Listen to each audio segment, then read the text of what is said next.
Valorar, cuidar y defender lo público son acciones que requieren del compromiso de todos, de la ciudadanía y del Estado. Implica pensar, sentir y actuar no solo desde mi interés individual, sino también contemplando el bienestar de los demás. Es contribuir de manera equitativa y en la medida de nuestras posibilidades a la construcción de lo que es público. Es asumir una posición en la cual soy consciente de que para poder disfrutar o beneficiarme, también debo participar desde mi contribución voluntaria que financie y respalde las necesidades de todo un país. Todos debemos comprometernos con Colombia, no ser indiferentes con las necesidades de los otros, ni sacar ventajas desmedidas y malintencionadas de lo que nos beneficia a ti, a mí y a muchas personas más. Como ciudadanos, debemos ser coherentes para contribuir al país que siempre hemos querido tener. Lo público es nuestro.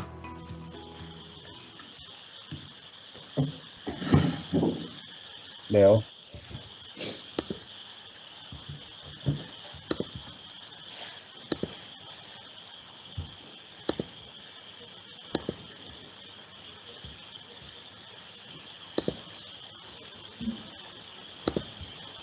Dale, Leo.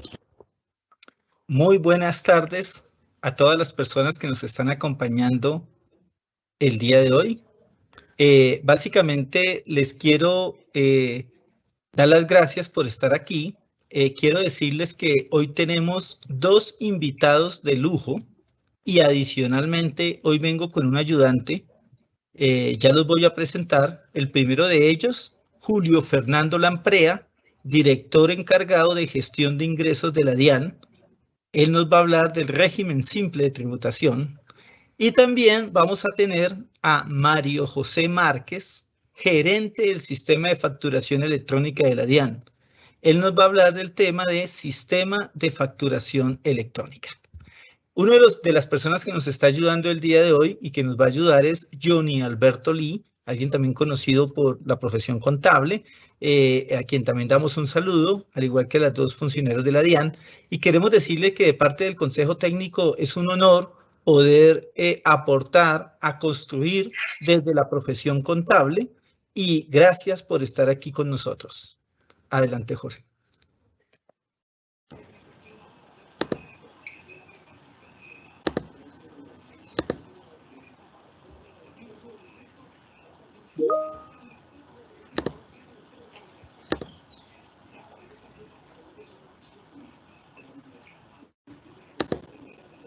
Muy buenas tardes, apreciados miembros del Consejo Técnico de Contaduría Pública. Especial saludo a nuestros señores consejeros, el doctor Leonardo Barón García, el doctor Carlos Molano, el doctor Jesús María Peña y el doctor Wilmar Franco. Para nosotros es un privilegio poder hablar en la tarde de hoy de dos temas trascendentales: el régimen simple de tributación y la factura electrónica. Empecemos por el régimen simple de tributación. En el marco de la implementación de esta estrategia frontal para luchar contra la informalidad, hoy en día tenemos 35.000 inscritos, de los cuales el 50% son personas naturales. Se ha impulsado la formalización, pues el 47% de los inscritos hoy son nuevos contribuyentes. Eso significa que estamos generando un ecosistema apropiado para luchar contra la evasión y la elusión. De esta misma manera, estos contribuyentes han generado 659.000 millones de pesos en el recaudo tributario y están inscritos en 791 municipios de todo nuestro territorio colombiano. La apuesta es que lleguemos a todos los territorios que tenga la envergadura correspondiente para poder darle este beneficio de formalización a la mayor parte de nuestros contribuyentes.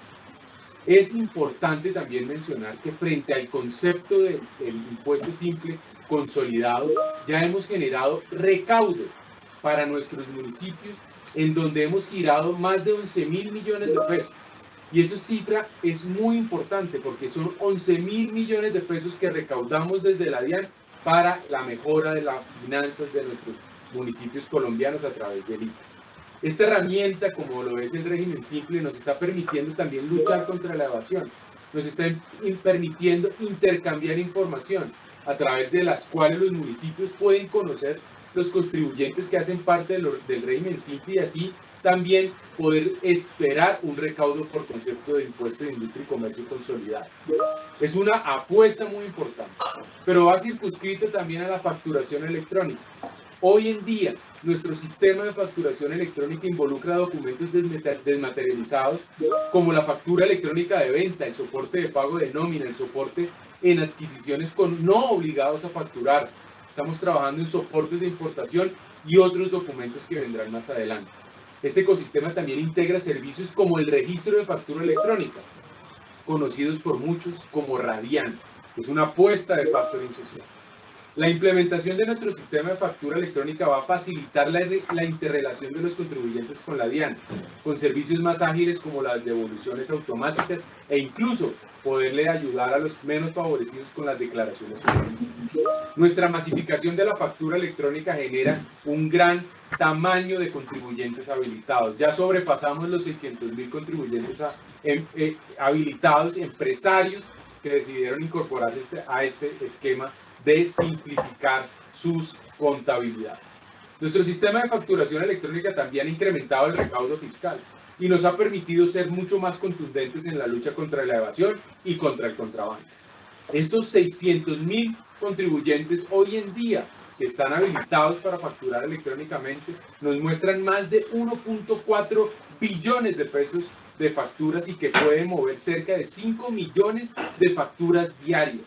El 99% de nuestros grandes contribuyentes está ya supeditado a poder emitir y también a recibir facturas electrónicas. Y sumado a ello, frente también a la apuesta que generamos como gobierno nacional de plazos justos, estamos incorporando, publicitando los beneficios que vienen con el factoring social y Radian. Estas estrategias, como el documento soporte del pago de nómina que lo tuvimos que aplazar para el segundo semestre del año. Actualmente nosotros estamos en desarrollo con la participación de varios empresarios probando su software frente a la nómina electrónica que entrará en octubre de este año. Pero es importante mencionar que estos elementos nuevos, novedosos, nos están permitiendo poder apostarle a lo que queremos todos, que es la reactivación de nuestro país. Nosotros como DIAN ya llevamos con corte el 31 de mayo más de 6.5 billones de pesos de recaudo en contra de la evasión, en contra del contrabando, de la elusión fiscal. Estas apuestas nos han permitido que esta lucha frontal que hemos tenido y que hemos decidido hacer nos permitan claramente poder seguir apoyando al fisco nacional, al recaudo vegetativo y poder consolidar las metas trazadas para este año. Quiero agradecerles ampliamente esta oportunidad de darnos a todo el equipo de la DIAN la posibilidad de explicar, de poder divulgar lo que estamos pensando, las estrategias que estamos adelantando, pero también poder mostrar los resultados positivos que hemos generado con facturación electrónica y también con el régimen simple de tributación, entre otras muchas estrategias que hemos venido abordando durante muchos años.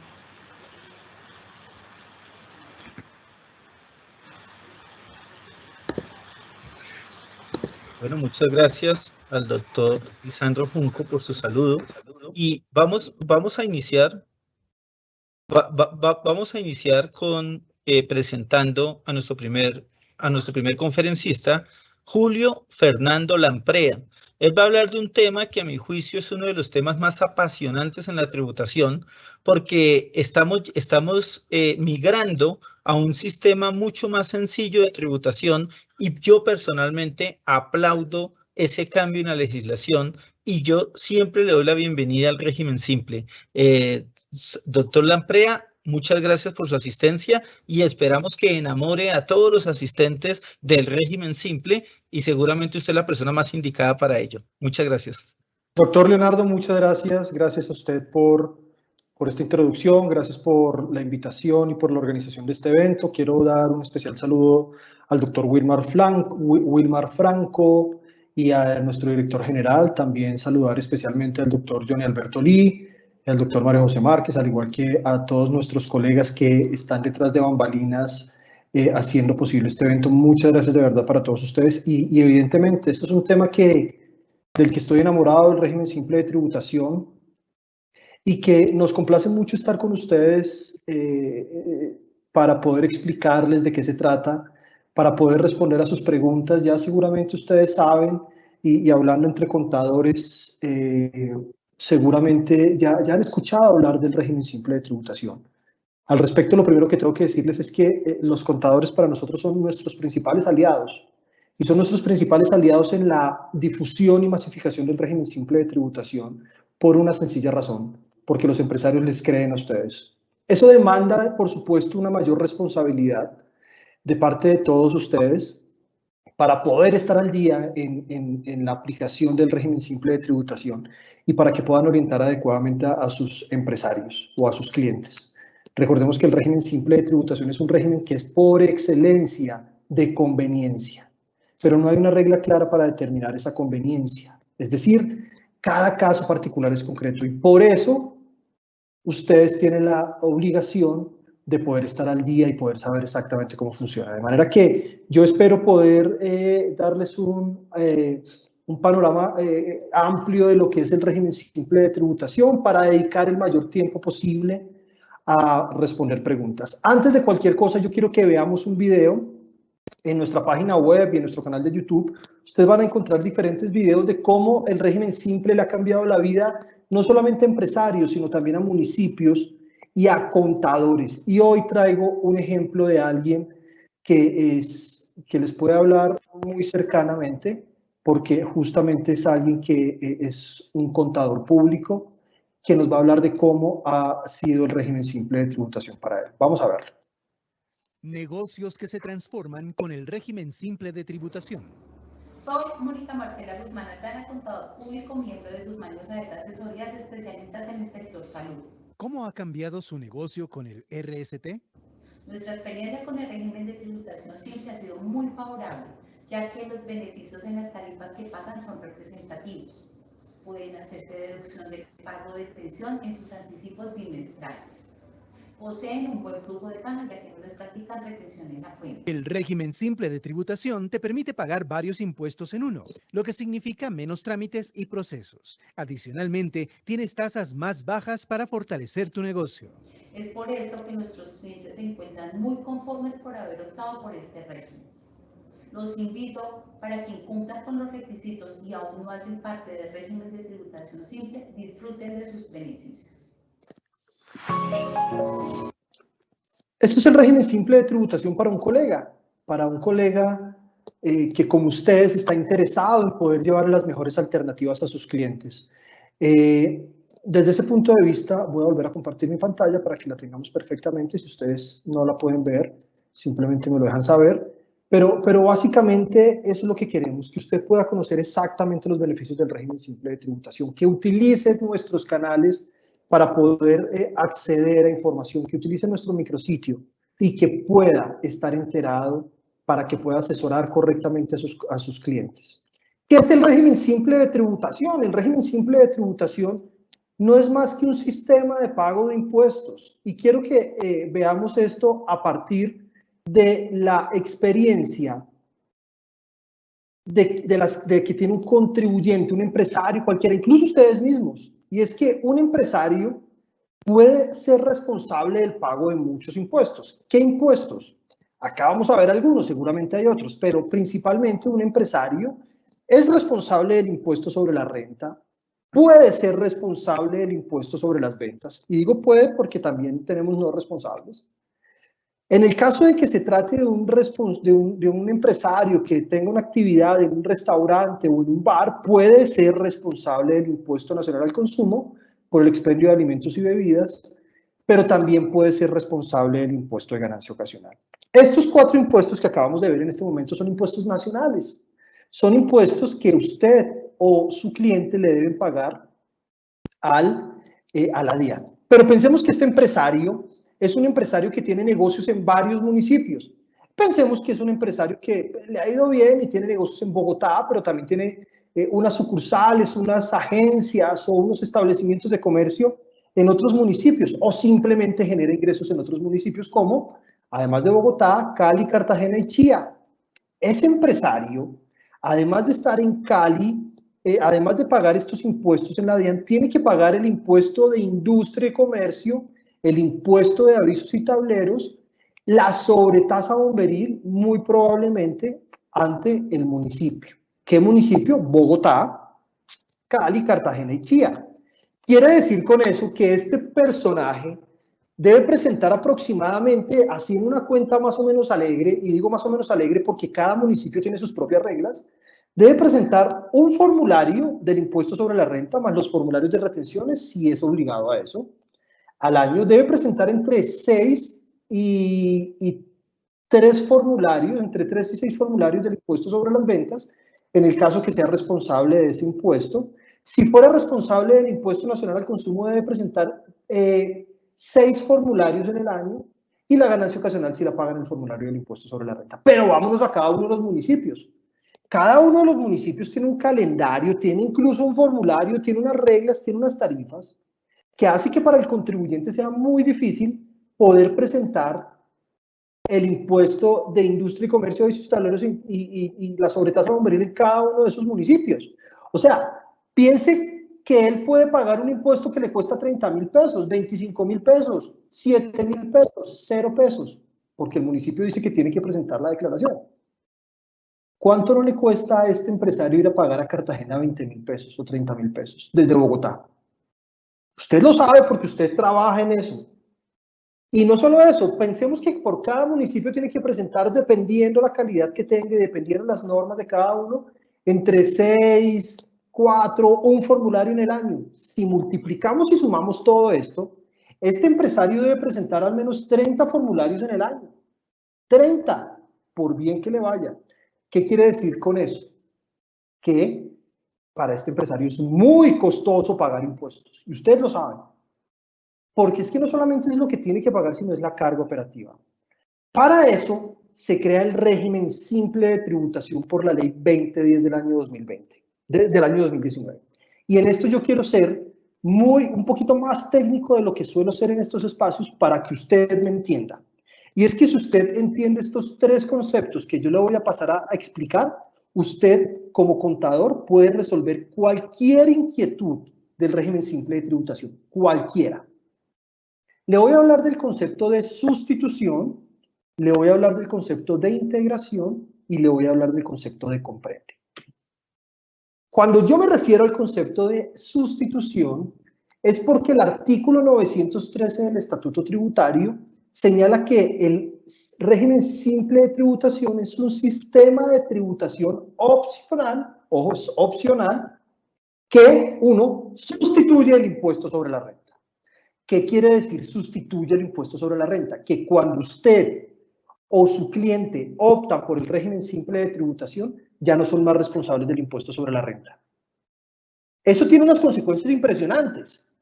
Y es que, y por eso yo le digo que si usted entiende los 3 conceptos que le voy a explicar, usted me puede resolver cualquier pregunta del régimen simple de tributación.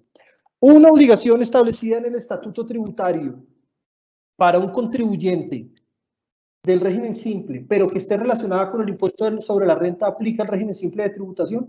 No, porque el contribuyente del régimen simple de tributación ya no es responsable del impuesto sobre la renta.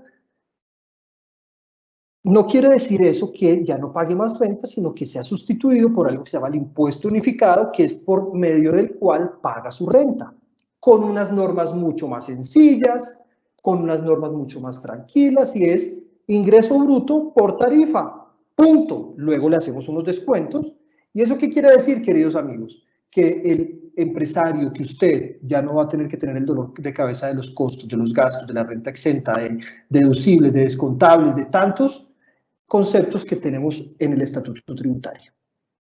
Entonces, primer concepto, sustituye. Segundo concepto, integra. Cuando hablamos del concepto de integración, nos referimos a que el régimen simple de tributación funciona como un mecanismo de pago de otros impuestos. ¿Cuáles? Los otros 6. IVA, Impuesto Nacional al Consumo, Ganancia Ocasional, ICA, Avisos y Tableros y Sobretasa Bomberil. ¿Qué quiero decirle con eso? Que las normas de determinación y liquidación del IVA, Impuesto Nacional al Consumo por expendio de alimentos y bebidas, Ganancia Ocasional ICA, avisos y tableros y sobretasa bomberil son exactamente las mismas que en el régimen ordinario. Porque el régimen simple solamente integra estos impuestos con un fin, el pago.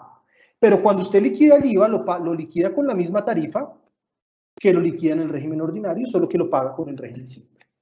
Cuando usted liquida el impuesto nacional al consumo, usted lo liquida con la misma tarifa que le corresponde y puede incluso, y eso también aplica para IVA, ser no responsable del IVA o del impuesto nacional al consumo en el caso que esté en el régimen simple. Esto para decirle que hay una mentira rondando por ahí que dice que cuando usted se mete en el régimen simple de tributación se vuelve automáticamente responsable del IVA. Eso no es así. ¿Por qué? Porque se mantienen las normas de determinación y liquidación y usted, si cumple con los requisitos para ser no responsable, usted puede estar en el régimen simple de tributación sin ser responsable. Ganancia ocasional, las mismas reglas, al mismo porcentaje, 10 o 20%, ICA, avisos y tableros y sobretasa bomberil, con las mismas reglas. De hecho, en el formulario del régimen simple de tributación, usted lo que hace es, en los campos específicos, liquidar estos impuestos por separado. Así de sencillo, así de fácil. Tenemos dos conceptos, sustitución e integración. Cuando usted le hagan una pregunta respecto de los impuestos que se integran, tenga presente que mantienen las mismas reglas de determinación y liquidación. Y el último concepto es el concepto de comprende. ¿Qué hablo de comprende? Cuando yo hablo de comprende, hablo de platica. Es decir, cuando hablo de comprende, quiero explicarles que me refiero a qué comprende la tarifa del régimen simple de tributación. Y usted bien sabe que en el régimen simple de tributación tenemos una tarifa que va entre el 1.8% y el 14.5% dependiendo del nivel de ingresos que tenga el contribuyente y las actividades que realice. ¿Qué comprende ese impuesto? Muy sencillo, comprende renta, ICA, avisos y tableros y sobretasa bomberil, 4 impuestos por el precio de uno. Sustitución, integración y comprende. Y en el IVA hay dos excepciones a la regla que les acabo de mencionar que señala que el IVA mantiene las mismas reglas de determinación y liquidación. Número 1. Quien opta por el régimen simple de tributación se le cambian las reglas de periodicidad. Si usted opta por el régimen simple de tributación, usted ya no va a tener una periodicidad bimestral o cuatrimestral del IVA, sino una periodicidad anual. Sin embargo, en los anticipos bimestrales del régimen simple de tributación, usted va a hacer unos anticipos del IVA. Esto es muy importante tenerlo en cuenta. Recuerde que yo le dije en el principio que esto es un régimen por excelencia de conveniencia, y esto es un punto para tener en cuenta en la conveniencia. Si usted va a presentar su declaración de IVA anual, quiere decir que usted solo va a poder pedir su devolución del IVA anual. Esto para un vendedor de bienes exentos que tiene devoluciones bimestrales puede ser un problema en cuanto a flujo de caja, pero insisto, esto no tiene una regla exacta, sino que cada caso concreto es particular. Yo he escuchado a personas que me dicen, si no me sirve el régimen simple de tributación porque yo necesito mucho más seguido mis devoluciones. Otros han dicho, los beneficios del régimen simple de tributación son tan buenos que prefiero perder un poco en flujo de caja y ganar en otras cosas. Es su decisión. ¿Cuáles son las finalidades del régimen simple de tributación? Entonces, pues es el impulso a la formalización laboral y empresarial. Ya vamos a ver cómo lo impulsamos. La reducción de cargas formales y sustanciales. Y además, la simplificación en el cumplimiento de las obligaciones tributarias. Eso no voy a ahondar en eso porque básicamente ya lo vimos. Pero vamos a hablar de los beneficios en el régimen simple de tributación. Y yo quiero hablar acá de 5 beneficios. Primer beneficio, mejora flujo de caja del contribuyente. ¿Por qué? Tarifas del 1.8% al 14.5%.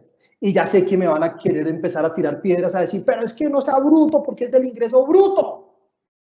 Y yo digo, no señor, usted tiene que hacer cuentas para ver qué es mejor. Si un 33% más 1% de ICA, más un porcentaje del ICA, de avisos y tableros, un porcentaje de ICA de sobretasa bomberil, sobre el ingreso neto, y eso que el ICA es prácticamente sobre el bruto, o el 1.8% del ingreso bruto. Yo no puedo decirle en este momento que es mejor, porque cada caso concreto es particular. Pero lo que yo sí le puedo asegurar es que en la mayoría de casos funciona el régimen simple de tributación. Solo hay un evento en el que el régimen simple de tributación no funciona y le pido por favor que no permita que nadie se meta en el régimen simple de tributación, y es en este caso, cuando la persona es no responsable de presentar la declaración de renta. Es decir, no tiene más de 40 y tantos millones de pesos de ingresos en el año, o no tiene un patrimonio de 140 y tantos o 50 millones de pesos para ser responsable de presentar la declaración de renta. A esa persona no la meta, porque es probable que ella no tenga que pagar nada. Si se mete al régimen simple, tiene que pagar al menos un poquito. Pero todo el que sea responsable del impuesto sobre la renta, es probable que le funcione el régimen simple de tributación y usted tiene que hacer cuentas. ¿Por qué también le genera flujo de caja al contribuyente? Y acá quiero ser absolutamente claro. Tenemos 3 retenciones: retención de renta, retención de ICA y retención de IVA. No me voy a meter con la retención de IVA. La retención de IVA sigue funcionando exactamente igual. La retención de IVA sigue funcionando exactamente igual para el que está en el régimen simple. Es decir, pueden haber retenciones en la fuente de IVA, incluso entre contribuyentes del simple. Entonces ahí no me voy a meter, pero sí me voy a meter con retenciones en la fuente de renta y de ICA. ¿Qué quiero decirle con eso? Cuando usted opta por el régimen simple de tributación, ya no va a ser más, le van a hacer más retenciones en la fuente a título de renta ni a título de ICA, y tampoco está obligado a practicar retenciones en la fuente a título de renta ni a título de ICA, salvo las laborales. Entonces eso le va a dar más flujo de caja al contribuyente. 2, facilidad en la liquidación y el pago. Bueno, es un impuesto de cálculo directo, liquidación uniforme, estructura plana. Usted simplemente tiene que coger su ingreso bruto, le quita a ese ingreso bruto la ganancia ocasional o los ingresos no constitutivos de renta, nada más, lo multiplica por la tarifa establecida en el artículo 908 y le restan los descuentos. ¿Qué descuentos? Medios electrónicos y pensiones. Ya los vamos a ver. De manera que es muy fácil liquidar el impuesto. Tercero, y con esto impulsamos la contratación de personal y la formalización del empleo.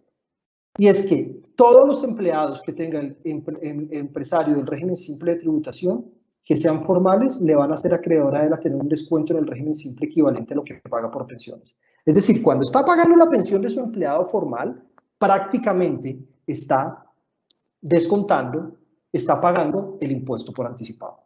Hay algunas actividades en esas que son exentas de ICA o que no son responsables del ICA, actividades primarias, por ejemplo, que si la persona tiene un personal, prácticamente solo con personal va a pagar el impuesto del régimen simple de tributación, le podría salir gratis. Haga cuentas. Incentivo a la bancarización. 0.5% de todos los medios electrónicos o todos los pagos que reciba por medios electrónicos le permiten tener un descuento usted en el régimen simple de tributación. Y finalmente tenemos factura electrónica completamente gratis para el del régimen simple. Mi colega Mario Márquez les va a dar una explicación al respecto. Y número 2, RUT digital. Usted no tiene que poner un pie en la DIAN para inscribirse en el régimen simple de tributación.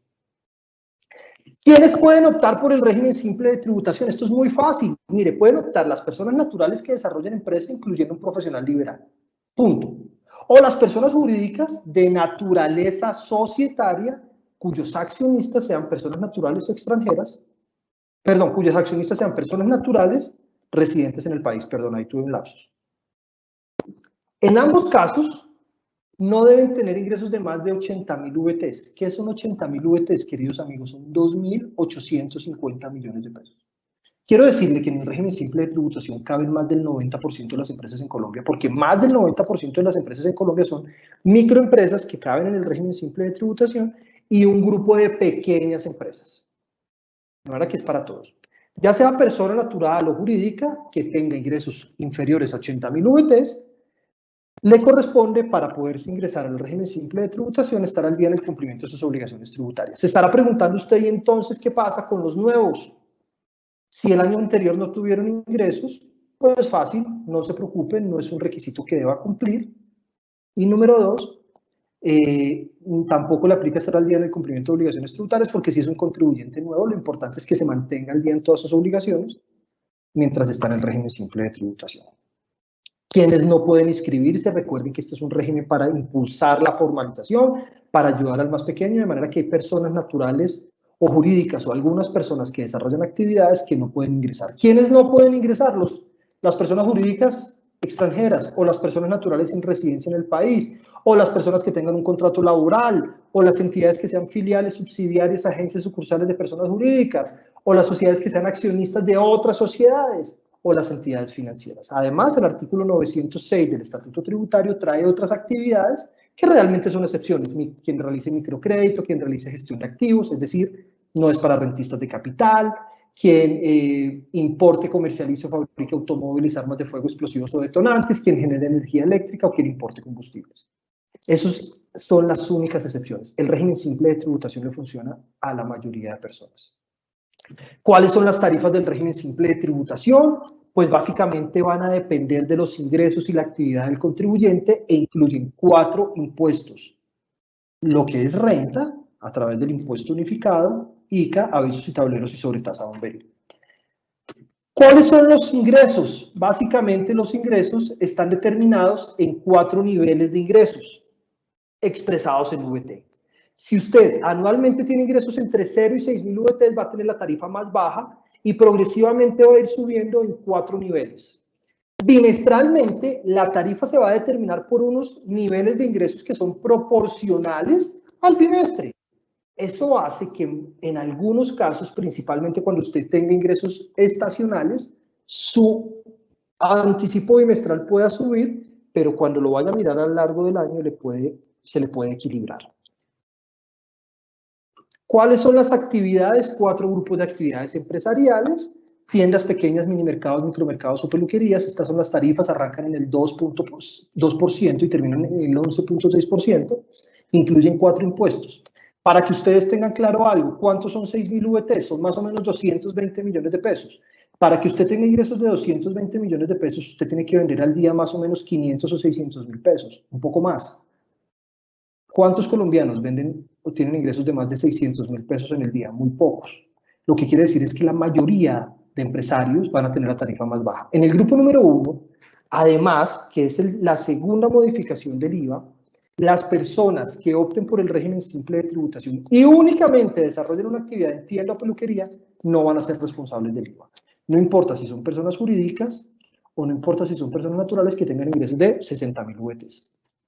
Grupo número 2 son todas las actividades en las que prima el factor material sobre el intelectual. Las tarifas arrancan en el 1.8%, muy bajito, 4 impuestos, terminan en el 5.4%. En el grupo 2, 3 y 4 es posible que haya personas naturales que sean no responsables del IVA. Los que son responsables del IVA simplemente liquidan el IVA y se lo suman a la tarifa, como en el régimen ordinario. Grupo número 3, las actividades en las que prima el factor intelectual sobre el material. Acá nos referimos a ustedes, los contadores, por ejemplo. Las tarifas arrancan en el 5.9% y terminan en el 14.5%. Y el grupo número 4 son las empresas que desarrollan transporte o expendio de comidas y bebidas, que arrancan en el 3.4% y terminan en el 7%. ¿Cómo inscribirse en el régimen simple de tributación? Si usted o su cliente ya tiene RUT, tiene que esperarse hasta el año 2022 durante el mes de enero. Si no cuenta con RUT, se puede inscribir en cualquier momento. Lo importante es que lo haga al momento de inscribirse en el régimen simple, en el registro único tributario, y allí tiene que poner la responsabilidad 47. Recuerden que el decreto 1091 del año 2020, y usted, señor contador, tiene una obligación de tener este decreto como consulta obligatoria, porque acá se reglamentan diversas cosas. Por ejemplo, ¿qué pasa si supero los 80.000 VTs? ¿Cómo cumplo obligaciones tributarias de periodos diferentes al momento en que me inscribo? ¿Cuáles son los requisitos subsanables o no subsanables? Lo invito a que lo consulte. Y finalmente, quiero decirles algo, y es que a contrario de lo que pasaba en el año 2019, en el año 2020, en donde teníamos un periodo de transición por cuenta del ICA, tenemos que los municipios ya empezaron a recaudar el ICA en todo el país a través del régimen simple de tributación, hayan o no adoptado la tarifa. Esto significa que este año, el año 2021, es el año en donde usted ya está gozando de todos los beneficios del régimen simple, incluyendo el pago del ICA. En el 2019, en el 2020, era un tiempo en donde usted tenía que pagarlo directamente en su municipio y luego se lo descontaba del impuesto simple. Acá ya estamos pagando, como decía nuestro director general, hemos recaudado ya ICA de más del 70% de municipios del país, le hemos girado ya más de 11.000 millones de pesos a los municipios, y esto es algo muy bueno. Hemos hecho intercambio de información con algunos municipios y nos encontramos con unas cosas poderosísimas, como por ejemplo que más de la mitad de contribuyentes que están en el Simple en el municipio nunca les habían pagado impuestos. De los contribuyentes que ya les hemos girado impuestos a esos municipios, el 60-70% nunca les habían pagado impuestos. Es decir, los municipios empezaron a recibir una plata que antes no recibían. Y acá quiero ser muy claro con ustedes. Ustedes dirán, pero 11.000 millones de pesos. Llevamos 2 o 3 meses apenas recaudando. De manera que es muy importante que ustedes sepan que en el régimen simple de tributación también se benefician los municipios. De manera que, doctor Leonardo, hasta acá llega mi presentación y yo creo que es tiempo de que podamos hacer algunas preguntas y aprovechar este tiempo para poder responder la mayor cantidad de preguntas de nuestros oyentes y poder así aclarar algunos temas. Muchas gracias, doctor Lamprea. Le pido al doctor Johnny Lee que por favor encienda también la cámara. Doctor Lamprea, me disculpa, pero le quisimos traer un contador malvado para que le hiciera preguntas y escogimos a Johnny Lee para ello. Entonces, no me vaya a dar tanto palo, doctor Johnny Lee, por favor. Entonces, si te parece, Johnny, empiezas con la primera pregunta. ¿Estás de acuerdo con la pregunta que desees de las que nos han llegado? Sí, señor. Bueno, muy buenas tardes para todos. La pregunta sería, Julio, ¿qué sucede cuando un contribuyente del régimen simple presenta un anticipo pero con los valores cerrados? Por diversas formas, porque tiene la contabilidad atrasada o por cualquier otro motivo. ¿Cómo hace para corregir esos errores? ¿Qué se debe hacer en ese caso? Claro que sí. Bueno, tenemos el decreto 1091 establece 2 alternativas para solucionar esos problemas. La primera es a través del siguiente anticipo, si eso fuera posible. Es decir, por ejemplo, si usted colocó que tenía ingresos de 100 millones de pesos, pero en realidad tuvo ingresos de 120 millones de pesos, en el siguiente periodo hace incluye esos ingresos y ahí lo tiene. Hay algunos casos en donde no se puede hacer en el siguiente anticipo, eso lo conocemos, y lo que dice el decreto 1091 es que lo tiene que hacer en el formulario 60. Ustedes tal vez ya conocieron el formulario 60 del año pasado, es un formulario que viene prellenado con la información de los anticipos bimestrales, y acá es muy importante que presenten todos los anticipos bimestrales, porque si no, no van a poder presentar la declaración.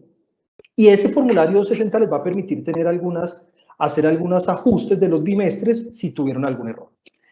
Hasta ahí, esa es la solución que está en este momento, pues no lamentablemente, pero la que está disponible.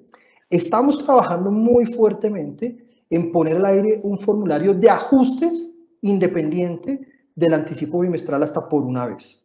Este formulario es muy complejo para la obligación financiera, principalmente porque recuerde que tiene ICA incluido.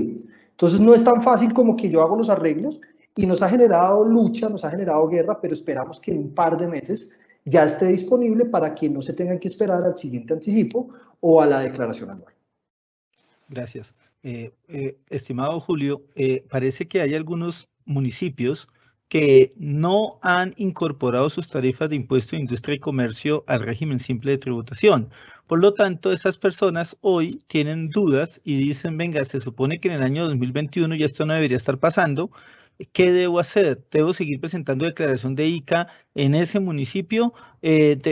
¿Cuál es el procedimiento ahí a seguir? Perfecto. Acá yo voy a ser muy claro con la respuesta, pero luego les voy a explicar las razones. No, si usted es del régimen simple, no debe pagar su ICA en los municipios. La ley es muy clara en establecer que todos los contribuyentes del régimen simple a partir del año 2021 van a pagar el ICA a través del régimen simple. ¿Qué estableció el decreto 1091 pensando justamente en que algunos municipios no iban a hacer caso? Por razones políticas, por desconocimiento, por lo que sea. En esos casos, dice el decreto 1091, será el propio contribuyente el que en la tarifa, el que en el formulario del régimen simple de tributación determina la tarifa del impuesto de industria y comercio. ¿Cuál tarifa? ¿Cuál tarifa tendría que poner? La que determinó el municipio para el impuesto de industria y comercio. ¿Qué se van a encontrar ustedes en el formulario? Cuando el municipio adoptó la tarifa, en el formulario 2593, cuando ustedes diligencian la actividad económica derivada del impuesto de industria y comercio, automáticamente les va a salir la tarifa que determinó el municipio y que nos la informó a nosotros a través de un sistema que tenemos. Si el municipio no adoptó la tarifa, ese campo de la tarifa le va a salir en blanco y le va a salir editable para que sea el contribuyente el que lo incluya y lo liquide. No paguen el ICA en el municipio. Más o menos 350, 400 municipios ya adoptaron la tarifa. Creo que para hacer el primer año fue un buen ejercicio. Estamos trabajando con la Unión Europea y vamos a sacar próximamente unos tutoriales, unas ayudas para que los municipios puedan hacer su trabajo antes de finalizar el año, para que el otro año podamos tener más municipios. Doctor Lee. Doctor Lampreda, hay una situación muy particular y es que para uno de esos descuentos que se permiten en la declaración anual de ICA por ingresos que se han obtenido a través de entidades financieras, el decreto es taxativo en exigir un certificado que debe emitir la entidad financiera. Nos hemos encontrado en la práctica que esos certificados no se están dando por parte de las entidades financieras y no se han puesto a disposición de los contribuyentes del régimen simple de tributación. Mi pregunta es si la DIAN tiene conocimiento de eso y qué se va a hacer en ese sentido, porque prácticamente perdería el descuento el contribuyente del régimen simple si no se llega a dar oportunamente dicho certificado. Así es, doctor Johnny. Hemos escuchado que algunas entidades financieras no expidieron el certificado. De hecho, el día de ayer tuvimos una reunión con el vicepresidente jurídico de Asobancaria al que le hemos manifestado esta situación. Justamente hoy enviamos una carta formal a la Asobancaria para que les informen a todos sus afiliados que hasta el 31 de agosto tienen plazo para expedir ese certificado para el año 2020.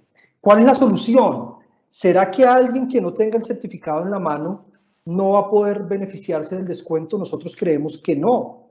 O sea, que sí se puede beneficiar del descuento. ¿En qué se constituye el certificado? Básicamente en una prueba para cuando la DIAN venga a golpearle la puerta pueda tener el certificado. ¿Qué quiero decirle con eso? Siga insistiendo a su banco, nosotros estamos haciendo nuestro trabajo para que le dé el certificado que necesita para que si llega a tener una auditoría de la DIAN pueda presentar. Ahora, es importante que sepan que el certificado del banco no le va a salir diciéndole exactamente cuál es el valor de su descuento. El certificado del banco lo que le va a decir es cuáles fueron los ingresos que usted tuvo por medios electrónicos.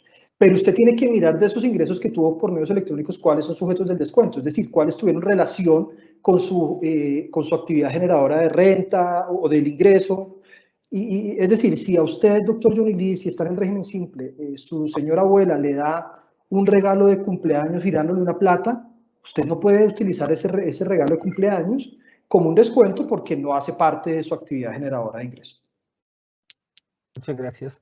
Siguiendo con esa misma línea, doctor Lampreda, resulta que cuando uno se lee el artículo 912 del Estatuto Tributario, él menciona, hablando de ese mismo descuento tributario que menciona Johnny Lee, nos habla de otros mecanismos de pagos electrónicos, ¿no? Y entonces uno se pone a soñar, a veces uno se acuesta a dormir y se pone a pensar qué son otros mecanismos de pagos electrónicos.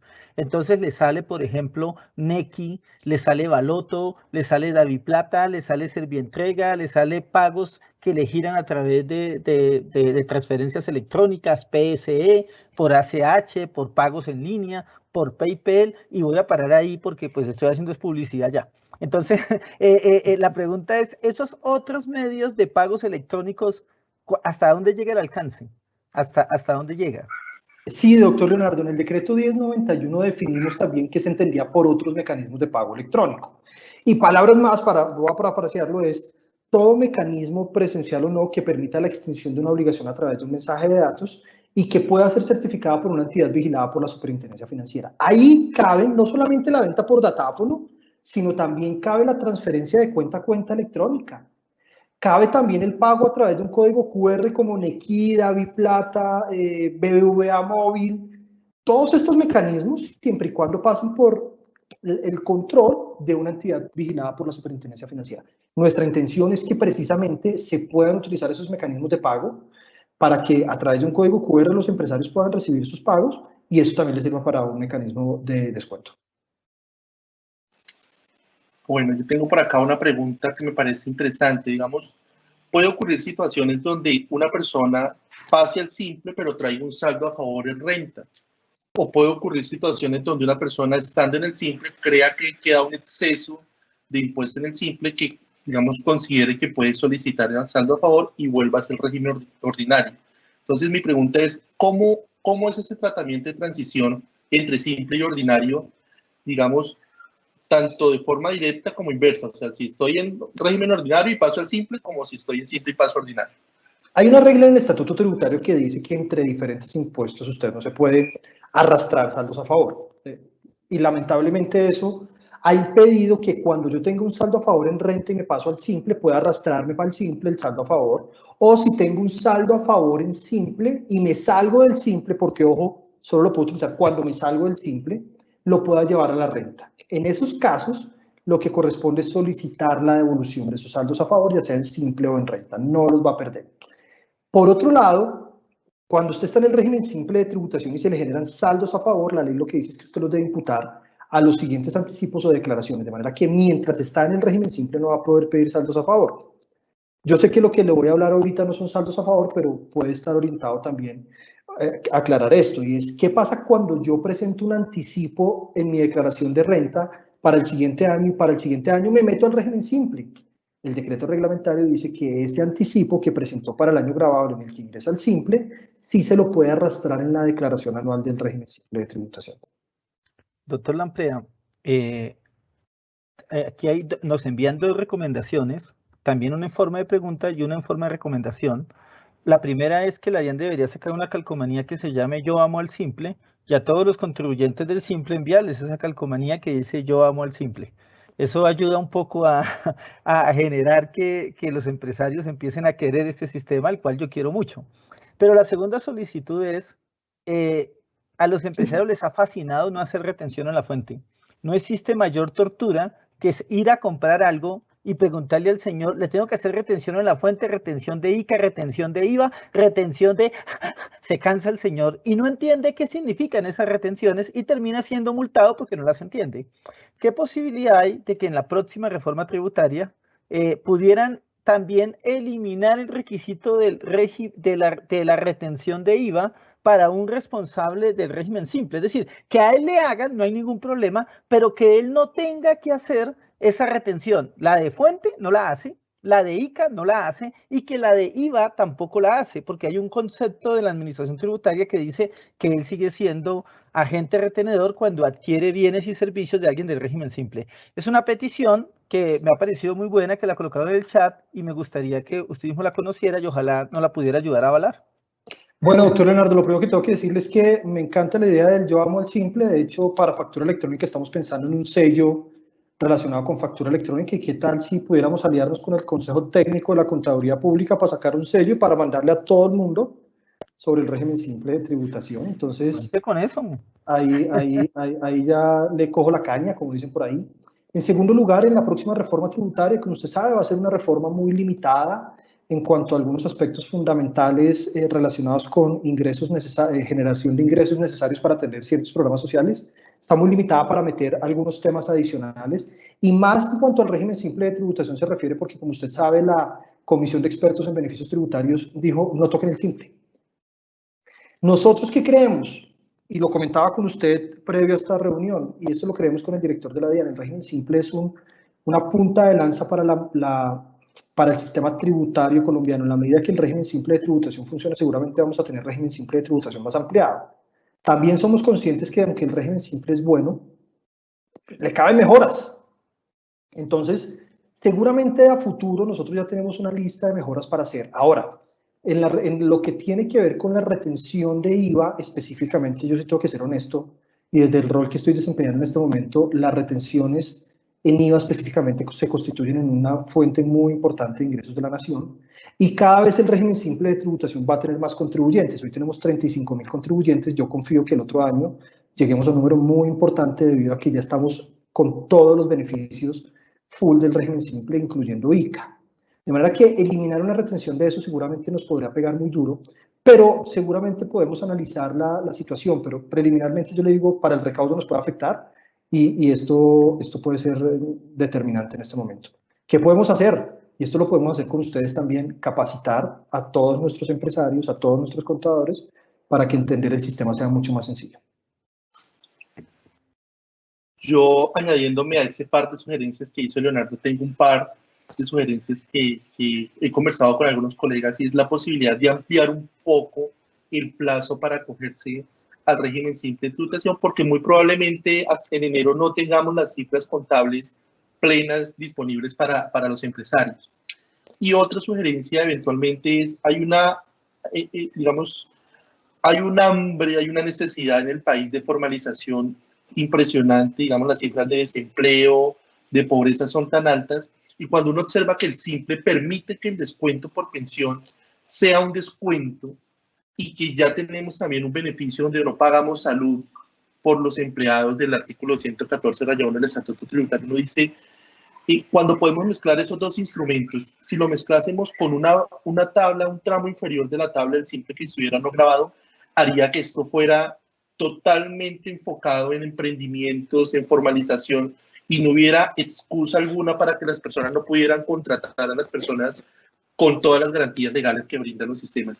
Entonces, esas dos sugerencias quisiera hacer yo desde mi punto de vista empresarial, que pudieran aportar al régimen simple. Pues al respecto, tengo que decirle, doctor Johnny, dos cosas. El número uno, en cuanto a ampliar el plazo para que se metan más personas, nosotros también creemos que es conveniente. De hecho, avalamos un proyecto de ley presentado por la doctora Catalina Ortiz, representante de la Cámara por el Valle, en el que solicitaba la ampliación para inscribirse en el régimen simple de tributación. Sin embargo, solo lo avalamos hasta el 28 de febrero y le voy a decir por qué. Una de las principales dificultades que tuvimos en el año 2019 y en el año 2020 para los contribuyentes del régimen simple de tributación fueron aquellos que se metieron luego de haber presentado para el mismo periodo diferentes declaraciones tributarias. Me refiero a IVA bimestral o cuatrimestral y me refiero a consumo, incluso a ICA. Eso no solamente fue un problema muy grande para los contribuyentes, que generó distorsiones que no tuvimos este año, sino que también para el sistema de la DIAN fue un reto impresionante y allí tuvimos algunos huecos. Por lo tanto, nosotros creemos que sí sería bueno ampliarlo, lo máximo que llegaríamos es hasta el 28 de febrero, en eso vamos a seguir insistiendo para poderlo lograr, allí ya ganamos al menos un mes más. En cuanto al segundo punto que usted menciona, también estamos de acuerdo. Miren, nosotros somos conscientes que el régimen simple de tributación, si bien tiene una necesidad muy importante de los empresarios, tenemos un nicho que no está atendido todavía con este sistema, que son aquellos empresarios de subsistencia, por ejemplo, o aquellos que tienen menores ingresos. Nosotros tenemos diseñado, ya lo tenemos listo, para el momento en que sea adecuado incluirlo en una reforma, un nuevo tramo para el régimen simple de tributación. Entre otras cosas, y acá le estoy diciendo apenas ideas que seguramente van a tener que ser discutidas posteriormente, que tengan tarifa cero para algunos ingresos, personas naturales. Por ejemplo, que la inscripción al simple le represente automáticamente la inscripción en el registro mercantil, de manera que podamos tener para esas personas de menos ingresos un intercambio de información con las cámaras de comercio para que una vez escriban en el RUT les pasemos datos y ellos puedan estar en el registro mercantil, unos tratamientos diferenciados de seguridad social y en general estos asuntos que podrían simplificarle. Son apenas ideas, son apenas sueños, los tenemos allí ya escritos, de hecho, ya los artículos los tenemos escritos para cuando llegue el momento adecuado y conveniente, los podamos incluir. Esos sueños hay que volverlos realidad porque son excelentes. No son buenos, son excelentes, unas excelentes noticias. Pero una última pregunta, doctor Lamprea, para que entre el doctor Márquez. Como claro. usted se puso a hablar de la abuelita de Johnny Lee, entonces ella nos hace una pregunta. Ella nos dice, yo soy del régimen simple, como el doctor Lamprea lo dice, y cuando yo recibo rendimientos financieros de los bancos, alguna plática que tiene, ella por esos rendimientos financieros le hacen retención en la fuente, pero adicionalmente ella, siendo del régimen simple, también vende por el sistema de tarjetas de crédito y a pesar de que el régimen simple a ella le están haciendo retención en la fuente. Entonces ella pregunta, ¿qué posibilidad hay de que sea la DIAN quien envía a los bancos a las entidades financieras quiénes son los responsables del régimen simple para que no hagan ese tipo de retención, o que la DIAN permita que las personas se descuenten esa retención en la fuente del régimen simple, porque se está volviendo como un costo doble? Sí, doctor Leonardo, acá, y esta es para una respuesta para la abuelita del doctor Johnny, pero también para que el doctor Johnny le ayude. En el decreto 1091 dejamos establecido que cuando a alguien del régimen simple le hicieran una retención indebida, como es el caso, deben acudir al procedimiento del 1625 para que le devuelvan esa plata. Lamentablemente no podemos descontarla, podría ser una alternativa a futuro. Pero ese segundo punto, que también es muy importante que los bancos y el sistema financiero pueda hacer la labor correspondiente, la incluimos en la conversación que tuvimos con Asobancare y en la carta que firmamos para Asobancare diciéndole, infórmele a sus bancos y a sus actores del sistema que no pueden hacer retenciones en la fuente a un contribuyente del régimen simple. ¿Qué le corresponde al contribuyente del simple? Informarle al banco o al sistema que mediante el RUT es del régimen simple. Por otro lado, anualmente nosotros estamos sacando la resolución de contribuyentes inscritos en el régimen simple de tributación, que va a permitir de alguna manera que los bancos también tengan esa información. Usted la puede consultar, es pública.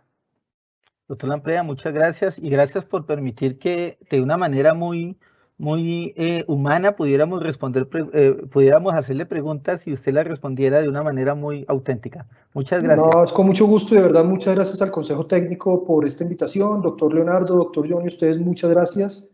Un saludo muy especial al doctor Wilmar Franco y de nuevo, ustedes son nuestros principales aliados en esta difusión y estamos con las puertas abiertas para poder trabajar conjuntamente. Muchas gracias. Muchas gracias. Bueno, damos entonces el paso para nuestro siguiente expositor. En este caso, vamos a recibir al doctor Márquez, Mario José Márquez, gerente del sistema de facturación electrónica en la DIAN, quien nos va a hablar de un tema supremamente interesante también, que es todo el tema del sistema de facturación electrónica. Adelante, doctor Márquez, y bienvenido. Muchas gracias. Gracias, Leonardo. Johnny, de nuevo un saludo muy especial a todos ustedes. Muy agradecido de estar aquí en esta invitación tan importante, compitiendo aquí contra el segundo tiempo de Colombia-Venezuela, pero bien, ahí vamos. El número de asistentes está importante. Como vieron, Leonardo al comienzo habló ya no de la factura electrónica, sino de un concepto que se llama ahora el sistema de factura electrónica. ¿Y por qué estamos trabajando en eso? Porque cuando salieron las resoluciones de nómina electrónica para discusión de la ciudadanía a finales del año pasado, nos llenamos de memes, en donde la gente, y los memes decían, no he terminado de salir de la factura electrónica, y ya ahora viene la nómina, después quién sabe qué más viene. Entonces un poco es tratar de explicar, y gracias a ustedes por esos espacios, de que no es que venga un documento tras de otro porque la DIAN quiere imponer nuevos documentos electrónicos, sino porque realmente ya demostramos con la factura que no es un beneficio solamente para la DIAN, sino que implica mejoras en costos de cumplimiento, sino que también la factura electrónica hace parte de un sistema de documentos electrónicos que me propongo presentarles en este momento. Vamos a compartir la presentación. Listo, entonces hablamos del sistema de factura electrónica. ¿Qué quiere decir eso del sistema de factura electrónica? Déjame saco el lápiz. El sistema de factura electrónica, la palabra clave es la desmaterialización de los documentos fiscales. Estábamos acostumbrados, o todavía estamos en ese proceso, en donde las áreas financieras y las áreas contables alrededor del computador del contador, había muchísimos documentos. Ya desmaterializamos el primero. ¿Qué quiere decir desmaterializar? Lo convertimos de papel a electrónico. Pero no solamente es sacar un fax o escanearlo o volverlo un PDF, ¿no? Un documento desmaterializado quiere decir a través de una estructura de datos bien hecha o estandarizada, poder enviar la información de la misma forma entre clientes, compradores y la DIAN para que se puedan hacer las cosas más fáciles.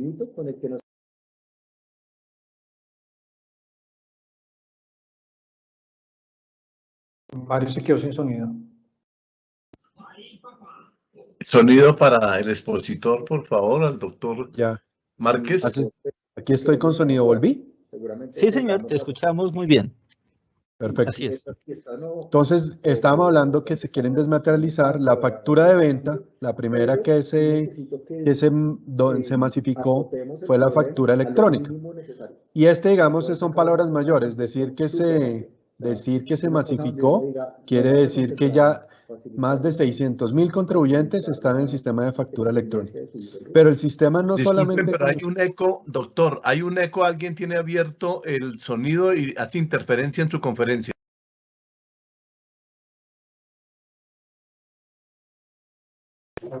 ¿Ahí ya me escuchan mejor?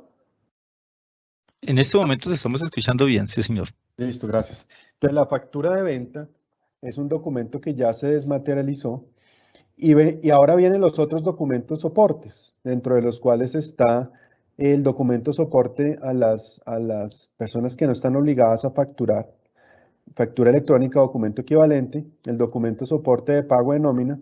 Para el segundo semestre viene el documento de importación y vamos a tratar de sacar como un marco normativo, una resolución para darle claridad a los contribuyentes que los documentos electrónicos se van a seguir masificando de forma paulatina de aquí en adelante hasta completar todo el ecosistema del sistema de factura electrónica. Ustedes saben que en paralelo a la factura de venta, históricamente en Colombia cada sector se le venía creando un documento equivalente. Con el decreto 358, eso se depuró de una forma importante y solamente quedaron 12 documentos equivalentes, que también son documentos soportes, excepto ¿cuál? Excepto el primero. Si se acuerdan, a noviembre del 2020 dejó de ser el documento POS o la tirilla o ese documento que se entrega para soportar la compra de establecimientos de comercio, dejó de ser un soporte fiscal.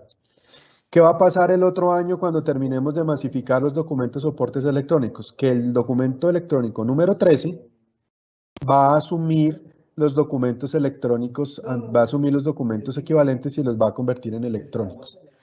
Por lo tanto, el Radian completa todo este sistema, que no es más otra cosa que la factura de venta, de acuerdo al Código de Comercio, se convierte en título valor para que pueda circular a través del territorio nacional, que ya les voy a hablar un poco más adelante qué consiste.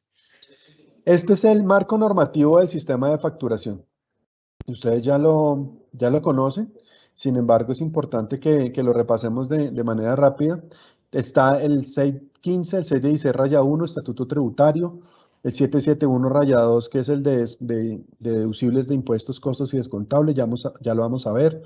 Nuestro 358 y la resolución 42, que es toda nuestra resolución de factura electrónica que está emitida en mayo 5 del 2020. Este año hemos emitido otras resoluciones. Hicimos una modificación a la resolución 42, que es la resolución 12, en donde está el 1.8. Próximamente, a principios de julio, ya están en habilitación esos cambios. La 13, que es la resolución del documento soporte de pago de nómina electrónica. La 15, que le da vida al registro administrado por la DIAN. Y tuvimos una resolución 37, que modificó los plazos de la 12, 13 y 15, un poco entendiendo pues la situación del país y el tema de paros, movimos un poco los plazos para poder avanzar. ¿Qué se quiere a final de año cuando tengamos todos los documentos que les dije del sistema de factura electrónica de forma electrónica? Tener listo el registro fiscal de compras y ventas o el libro de compras y ventas, en donde un ciudadano o una empresa, una persona jurídica en la DIAN, al digitar el NIT, tenga toda la información de su estado de resultados, de su estado de pérdidas y ganancias, soportado en documentos electrónicos. Ese libro de compras y ventas será el corazón de muchos de los servicios de la DIAN, pero también será el centro de toda la información contable de las empresas. Ustedes ya están viendo cómo los documentos electrónicos ya están empezando a interactuar a través de la factura en la contabilidad y ya se están viendo sistemas que están haciendo causaciones automáticas y algunos servicios adicionales, que es hacia donde va este tema. Entonces, imagínense una empresa que ustedes estén representando, digita el NIT y pueda tener de los ingresos, factura electrónica, la factura de papel en los casos en que falló la electrónica, que es la de contingencia, o documentos equivalentes, de sus proveedores las compras, que son los mismos. Factura electrónica, factura de papel o documento equivalente. Cuando le compran a un no obligado a facturar, a partir del 1 de agosto se volverá electrónico el documento soporte para los no obligados a facturar. Acuérdense que este documento no es la cuenta de cobro, ¿no? La cuenta de cobro es un documento que no es un soporte fiscal. Es una práctica cultural que todos tenemos para cobrar el servicio cuando las empresas no son obligadas a facturar o las personas naturales. Sin embargo, el documento soporte será aquel que se deba transmitir a la DIAN para soportar la compra de los no obligados, y aquí el sujeto que debe enviar esa información es el que está recibiendo el bien o el servicio. La nómina, vamos a hablar un poquito más adelante de la nómina. Viene más adelante, perdón, el documento de importación, que hoy en día ya tiene su documento soporte en la declaración de importación, y los otros documentos electrónicos que van a terminar de armar este libro fiscal de compras y ventas. ¿Qué se logra con esto? Como les decía, lograr el corazón de lo que va a ser la nueva DIAN cuando tengamos toda esta información para servicios adicionales que disminuyen el costo del cumplimiento. ¿Cuáles son estos beneficios? Ya estamos sintiendo algunos, las devoluciones automáticas. Hoy en día hay un decreto que dice que si las empresas tienen más del 85% de sus facturas en factura electrónica, pueden acceder al programa de devoluciones automáticas. Ese viene creciendo de forma importante, pero lo más importante es que hoy el sistema de devoluciones, cuando hay crédito fiscal o saldo a favor, ya está conectado con la factura electrónica, de tal manera que a los funcionarios del área de ingresos en devoluciones les está quedando más fácil validar la información para dar de una manera más expedita las devoluciones de impuestos. Año récord de devoluciones en la DIAN. Otro beneficio, el que acabo de nombrar, el registro fiscal de compras y ventas. Para nosotros, para los contadores, procesos contables, automatización de los procesos contables. Si el ERP no les está ofreciendo hoy en día un buen sistema de recepción, sistema contable, que permita la causación de la factura, está atrasándose. Solamente los que están logrando utilizar los e-docs o documentos electrónicos para hacerlo, están en lo que viene en la modernidad de los documentos electrónicos. ¿Qué viene con la información? Ahora ingresos con la información de factura está haciendo ya pilotos con grandes contribuyentes para informarle cuáles son los valores de la declaración de IVA que tiene que llenar. Eso es el primer paso para lo que viene. Declaraciones de IVA sugeridas de ventas. ¿Qué quiere decir esto? Que la DIAN va a prellenar las declaraciones de IVA. Y cuando tengamos el libro de compras y ventas completo, lo que se va a prellenar va a ser sin duda las declaraciones de renta ya de personas jurídicas. También vendrán las declaraciones de Impoconsumo. Una excelente noticia, o sea, el doctor Lisandro Junco, el director de la DIAN, ya ha nombrado una cabeza o un gerente para que comience a hacer el proyecto de disminución de la información de exógena y de los medios magnéticos. Esperamos el próximo año empezar a dar noticias, porque si ya tenemos toda la información de facturas, toda la información de la nómina, de los no obligados a facturar próximamente importaciones, obviamente eso es información que ya viene alimentado día a día, transacción tras transacción, nómina mensual, que va a llenar muchos de los formularios que se necesitan para el exógeno de los medios magnéticos, el famoso 1001. ¿Qué viene? Permitirle a los terceros consultar la información también. Si el revisor fiscal quiere llegar con un password, el dueño de la compañía le puede decir al revisor fiscal dentro de la próxima semana o dentro de los próximos 15 días usted va a tener una clave temporal para que usted pueda entrar a la DIAN y consultar todos mis documentos del libro de compras y ventas. También estamos ya trabajando en ese desarrollo tecnológico. Sistema de factura, formalización empresarial. A diciembre nosotros terminamos con 499,000 facturadores electrónicos. A hoy vamos en 610,000. De esos 110,000 que han entrado este año, entre 25,000 y 30,000, más 25,000, 26,600, eran empresas nuevas, eran empresas que no estaban en la órbita de la DIAN. ¿Y eso por qué sucede? Porque las empresas cuando compran, hoy en día piden factura electrónica. Si no le entregan factura electrónica, ese costo no es deducible porque no es parte del libro fiscal de compras y ventas. Entonces, ¿qué están haciendo las empresas? Oiga, entrégueme factura. Si usted no me entrega factura, yo le tengo que comprar a otro. Eso es formalización empresarial y por eso sigue creciendo. Y por eso vamos en 620,000 y seguramente vamos a terminar el año en 700,000 y vamos a empezar a morder bastante de la informalidad a través de este instrumento. Acceso a nuevas fuentes de financiación, el factoring electrónico. Un cambio importante, antes la DIAN y los empresarios, clientes y proveedores se conectaban unos a otros cada 2 meses cuando había una declaración de renta en la acción anual, ahora es todos los días. Todos los días un cliente le manda un proveedor le manda una factura a su cliente, se lo envía a la DIAN. Son las máquinas hablando, pero eso permite toma de decisiones en tiempo real. Los BIs, los tableros inteligentes están llenando todas las informaciones contables para que el contador tenga la posibilidad de, al tener una causación automática, no tener que esperar cierre, que los proveedores le entreguen, pedir el RUT, sino que los primeros 5 días del mes como máximo tenga cerrada la contabilidad para que el financiero, el gerente, el dueño de la compañía, el microempresario pueda tomar decisiones, porque ya tomar una decisión cuando entregan el estado financiero el 20 del mes siguiente, ya eso no sirve, ya el precio bajó, hubo paro, ya cerraron la vía, etcétera. Entonces, las decisiones en tiempo real son un cambio totalmente neurálgico que tiene el tema del sistema de factura electrónica. Ustedes ya conocen el modelo de validación previa porque lo estamos usando, todos lo estamos usando. Yo quiero aquí hacer un énfasis en el quinto verbo del proceso de generación, del proceso de factura electrónica con validación previa. Ya sabemos qué es generar, que es armar el XML, firmarlo digitalmente, enviarlo a la DIAN, transmitirlo en donde se le envía a través de un web service a la DIAN, validar lo que la DIAN ya demostró a pesar del miedo de todos que la DIAN no iba a poder, que eso se iba a caer. Ya llevamos 2 años recibiendo facturas electrónicas con validación en menos de 1 segundo. Entonces el proveedor recibe su factura validada por la DIAN, se lo puede entregar a su cliente y arma su documento electrónico con su PDF, pero viene el proceso de recepción. Y en el proceso de recepción es en el que todavía estamos caminando. Hoy ya aprendimos a emitir facturas. ¿Qué nos falta? Recibir. ¿Qué quiere decir recibir? 2 cosas. Mandarle mensajes a nuestro proveedor. Oiga, recibí la factura. Oiga, recibí la mercancía. Todo a través de la DIAN. Oiga, acepto su factura. Y cuando la factura llegue, el proveedor de recepción tiene que tener la capacidad de abrir ese XML de forma automática y causarlo dentro de su contabilidad.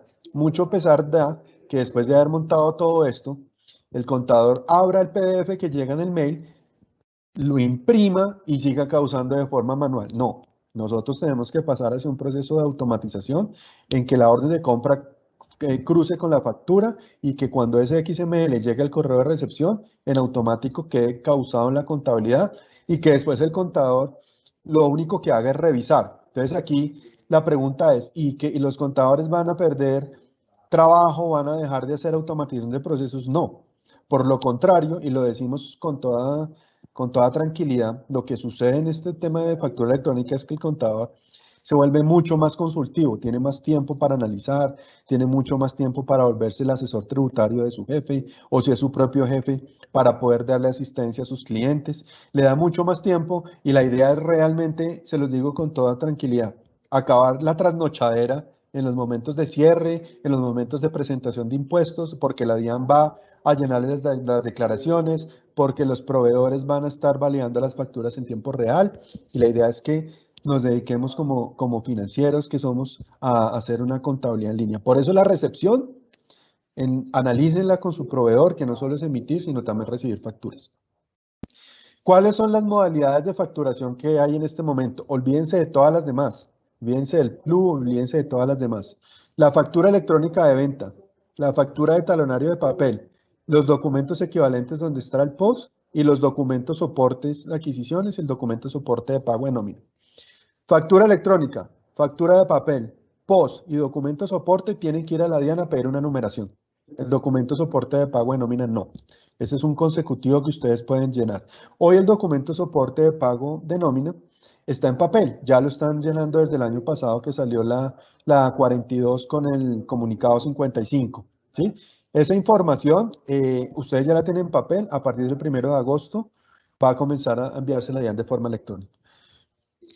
Entonces, aquí resumiendo todo lo anterior conceptualmente, ¿qué es la factura? Ustedes ya lo saben. El documento soporte de las transacciones de venta de bienes y prestación de servicios. ¿Eliminamos el papel en la factura? Sí. Todavía queda el reto del POS, que será un reto para el próximo año. ¿Qué pasa con el factura electrónica? Promueve el factoring electrónico. El estándar, obviamente el nombre es la de factura o el invoice en Estados Unidos. Colombia, al igual que Perú, somos los dos países en el mundo que decidimos hacer un estándar, que es de tal forma que cuando cambie el monto o la ubicación de los datos de una factura en el mundo, nosotros vamos a estar siempre actualizados y lo que ya les dije, la información en tiempo real de las facturas. ¿Qué pasa? Ahora vamos a hablar, le quise traer este tema con el tema del B2B, B2C, o cuando una empresa le vende a una persona a una empresa, cosas que hay que tener en cuenta. Digamos, cuando una empresa le vende a una empresa, el volumen transaccional es más alto, pero yo quisiera hacer énfasis en este tema con ustedes, la interacción contable.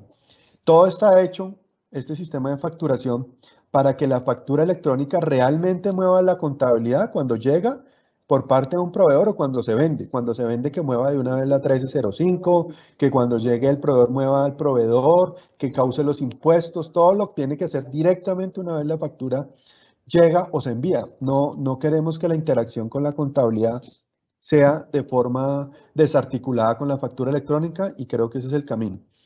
Cuando una persona le factura a una empresa, aquí son los contratistas, el médico, el contador, el abogado, ellos usan, digamos, normalmente la solución gratuita. La solución gratuita de la DIAN es una solución que viene avanzando de forma importante. De los 600.000, 150.000 utilizan la solución gratuita. Eso es muy importante decirlo. Pero ¿qué es lo que queremos decir de la solución gratuita? Que viene mejorando. La solución gratuita está a punto la otra semana de recibir una actualización que va a ser bienvenida por todos ustedes porque van a poder subir archivos planos, van a poder subir clientes de forma en batch, van a poder subir productos, van a evitarse el tema del envío del token a que llegue el correo, sino que entran de una vez, van a ver una renovación de las representaciones gráficas. Entonces la solución gratuita va a ser una solución que va a seguir mejorando y va a seguir creciendo. Los tres sistemas de facturación, entonces uno se puede mover en cualquiera de unos tres iconos. La factura electrónica, cuando es consumidor final, el POS, el consumidor final, o los documentos equivalentes. La factura electrónica está clasificada básicamente en la industria, comercio al por mayor, cuando las actividades profesionales, educación, salud humana, farmacéuticas. Cuando es consumidor final, estamos hablando de la tienda, todas las comidas rápidas, las IAs, internet y parqueadero. Aquí quiero hacer una pausa. Hoy en día, ir al comercio a pedir, están entregando POS, se está volviendo un problema. No, ya lo explicamos. Se está volviendo un problema porque las empresas, vamos a comprar un libro. Oiga, necesito mi factura electrónica para poder deducir el costo. Sí, señor, mándeme el RUT, llene este formulario, necesito que me mande un correo, yo se lo envío después. No, eso no es así. Cuando las empresas entregan el POS, si una empresa compra en esa librería, tiene la obligación de entregar la factura electrónica en ese momento. Documentos equivalentes, pues su nombre lo dice, eso es la forma de trabajarlo y se van a convertir en documentos equivalentes electrónicos el próximo año. Vamos a hablar, digamos en Latinoamérica, ustedes saben que nosotros éramos antes la cenicienta de Latinoamérica, estábamos atrás dentro de esta evolución, afortunadamente entramos de últimas, digo yo, porque hemos aprendido de nuestros vecinos, de Chile, de México, de Brasil, son los líderes, llevan más de 25 años masificando la factura, ya tienen el factoring hace rato, pero yo les quiero decir que hemos aprendido de todos ellos, la solución gratuita, 25%. Validación previa, fuimos capaces. Nómina electrónica de México, alrededor de ello va a haber una cantidad de productos financieros. Documentos soportes, que la factura sea un documento soporte. Cercanía con la ciudadanía. Productos tributarios nuevos que ya se los dije y del comercio del factoring. Todo esto que estamos montando este año y que lo hemos hecho en tiempo récord en el mundo, gracias a la determinación desde el presidente de la República, ministro, director de la DIAN, director de ingresos, todos en el equipo de factura, todos los gremios han impulsado para que esto se logre, han hecho que nosotros ya seamos vistos internacionalmente como un referente en este tema de factura electrónica. Quiero mostrarles esta diapositiva porque es importante que ustedes sepan que ya se está haciendo algo con la información de la factura electrónica.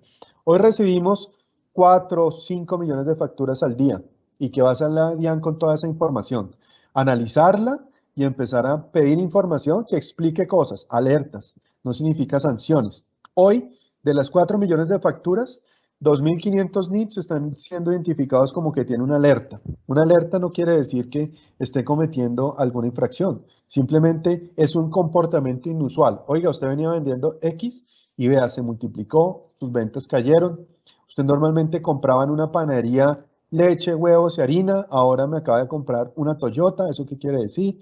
Ese tipo de cosas van a empezar a suceder, lo que significa riesgo subjetivo y lo que significa más control. Obviamente, ¿esto qué significa? Aumento del recaudo, lucha contra la evasión. Y por eso la factura electrónica, cuando se implementa, ya ha demostrado que en los primeros años de implementación, primeros 4 o 5 años, el aumento del recaudo se da porque los contribuyentes son más cuidadosos por este tipo de políticas y porque entran nuevos. Yo les dije que este año de los 109.000 han entrado 26.600 que no existían. Entonces hay aumento del recaudo. Las notas crédito, las notas débito están funcionando perfecto. Les quiero decir que esta va a ser la variable de cierre, ustedes que conocen el tema, en la declaración de renta de las devoluciones. Si ustedes no tienen esto soportado con una nota crédito, sin duda esto va a ser uno de los cruces que va a hacerla bien. 771-2, no se los quiero recordar, simplemente el tema de procedencia de costos y gastos que dice que las empresas deberán tener como soporte la factura o documentos equivalentes excepto el POS para que puedan llevarlos a su declaración de renta. Y esto ya lo tienen ustedes muy en cuenta, el 107, que tenga relación de causalidad. Relación de causalidad fue la razón por la cual el POS dejó de ser un documento soporte de costos y gastos. Este es el tema de la numeración, aquí no quiero detenerme. Ya todos saben que la factura tiene la responsabilidad 52 dentro del RUT como en la marca para que ustedes puedan pedirle a sus proveedores y satisfacer la información de que sí son facturadores electrónicos. El facturador gratuito de la DIAN, también como les dije ahora, viene mejorando.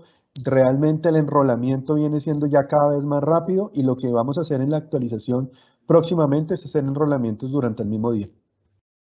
El anexo técnico, ¿por qué lo quise decir? Ese número de 600 hojas es para que tengan en cuenta que el 1.8, ya vamos en el 1.8, esperamos cerrar el año sin ningún anexo adicional. La primera semana de julio ya va a salir en habilitación para que a partir del 1 de agosto ya estén enviando actualizaciones con el anexo 1.8. El anexo 1.8 ¿qué tiene? Todo lo que Analítica de la DIAN está descubriendo. Oiga, no me envíe facturas negativas, no me envíe IVAs al 18, no me diga que está pagando con tarjeta de crédito y está pagando en efectivo, no me diga que está enviando una factura y que la está firmando un día, entrega la mercancía y la entrega 20 o 30 días después, porque los cruces ya se están haciendo, entonces se están haciendo ajustes frente a esto. Y contiene los 3 eventos para que la factura electrónica se convierta en título valor. ¿Qué hay que hacer para que una factura se convierta en título valor? Ya lo explico más adelante. Todo eso es el anexo 1.8. Repasemos cuáles son los documentos soportes. Entonces, cuando vayan a la contabilidad, saquen el auxiliar de ingresos y gastos y digan, oiga, ya tengo soportada mi contabilidad con estos documentos, vamos a ver. Mis ingresos, factura electrónica o factura de papel, sí, todo lo tengo con factura electrónica. Si no tengo una factura electrónica, ¿tengo documentos equivalentes? Sí, soy una empresa que vende con documentos equivalentes. O tengo proveedores que me entregan documentos equivalentes. ¿Tengo POS? Pues madre, tengo un grupo de gasto que está soportado con POS. No me sirve, me lo van a rechazar como soporte de costo-gasto. ¿Tengo gasto financiero? ¿Tengo comisiones bancarias? ¿El extracto lo tengo? Sí, lo tengo. Ok, chuleado. ¿Importo? ¿Tengo la declaración de importación? Sí, vendrá el documento soporte de importación. Los que tienen su juego de soporte de azar es un documento soporte. ¿Le compro no obligados a facturar? Tengo mi documento que emití yo y se lo envié a la DIAN para soportar cuando le compro a los que me entregan cuenta de cobro, lo tengo, ok. ¿Tengo todo mi gasto de personal soportado en nómina? Ok, lo tengo. Si no lo he enviado, nómina, rechazado el gasto de nómina. Y los que no tienen un soporte DIAN son los impuestos y tasas y contribuciones que cada municipio entregará su predial o su recibo del ICA y todos esos impuestos, ese documento es el soporte de costos. Ejercicio que tienen que hacer, recorrer el PIG y mirar si el próximo año van a tener todos estos documentos ya electrónicos, porque la declaración de renta del 2023 viene prellenada y tiene que estar soportada con todos los documentos soporte. El documento soporte para los no obligados a facturar, entonces aquí ustedes ya lo conocen bien, básicamente un no obligado está acá, aquí está la empresa que recibe el bien o el servicio, básicamente la empresa responsable de enviar el documento a la DIAN es la que recibe el bien o el servicio, es decir, el adquiriente, lo transmite a la DIAN lo valida y va a recibir una respuesta de validación y lo guarda. Eso es lo que va a suceder. Seguramente hay muchas preguntas de documento soporte que ahorita vamos a responder en la media hora de preguntas. Documento soporte de nómina electrónica. Es un documento que tiene todos los devengos y los gastos de un empleado en una nómina de una compañía. A mí me han dicho, oiga, pero si ya tenemos el PILA, ¿por qué la nómina? Es que el PILA solamente es un renglón de la nómina. Ustedes saben que la nómina son los ingresos, los descuentos, la seguridad social, que es lo que va al PILA, las afiliaciones, los créditos, todo lo que tiene una nómina, horas extras, es lo que se va a transmitir empleado por empleado y que nos interesa obviamente a la DIAN en un comienzo, de la retención en la fuente. La retención en la fuente de los empleados que tienen descuentos de retención para cruzarlo y van a haber servicios adicionales para evitar, por ejemplo, el tema del llenado de las declaraciones el certificado de retención en la fuente y algunos servicios adicionales que la DIAN va a poder presentar con la nómina electrónica. La nómina va a tener todo un tema de nómina de ajustes, de novedades. Ahí los invito, en este momento estamos en el piloto. Hay más de 90 empresas participando en el piloto, proveedores tecnológicos, ERPs contables. Aquí los proveedores no son los únicos obligatorios, los mismos del PILA. Nosotros vamos a terminar cruzando información con la UGPP y por eso es muy importante que la nómina sea transmitida de forma adecuada. ¿Qué tiene característica? Un empleador tiene N empleados, va a tener que transmitir por cada empleado un documento que es el mismo XML, por eso el trabajo de factura electrónica ya se dio. Ya se firmó digitalmente, ya todos aprendimos a hacer un XML, a enviarlo a la DIAN, aquí se va a enviar, la DIAN lo valida y el empleador lo guarda. Con la diferencia que aquí el empleado va a poder con su QR, aquí ya no se va a llamar el CUFE, sino el CUNE, consultar la nómina de cuando quiera inmediatamente y le va a dar tranquilidad al financiador, al que toma un arriendo de que la nómina está ahí en la DIAN para que pueda adquirir servicios alrededor de la nómina electrónica. Quiero hablarles del Radian. El Radian el 1 de agosto arranca, una oportunidad muy importante. De los 611,000, que recibimos 4 millones de facturas, el 60% son facturas a crédito. En Chile esto es muy importante. En Chile quintuplicó la emisión de facturas electrónicas o el factoring electrónico. ¿Qué pasa con el factoring electrónico? Solamente el 6% de las empresas hoy lo están utilizando de forma activa, las grandes y las pequeñas empresas, pero el 94% de las empresas no tienen acceso al factoring y hacia allá tenemos que llegar con el Radian.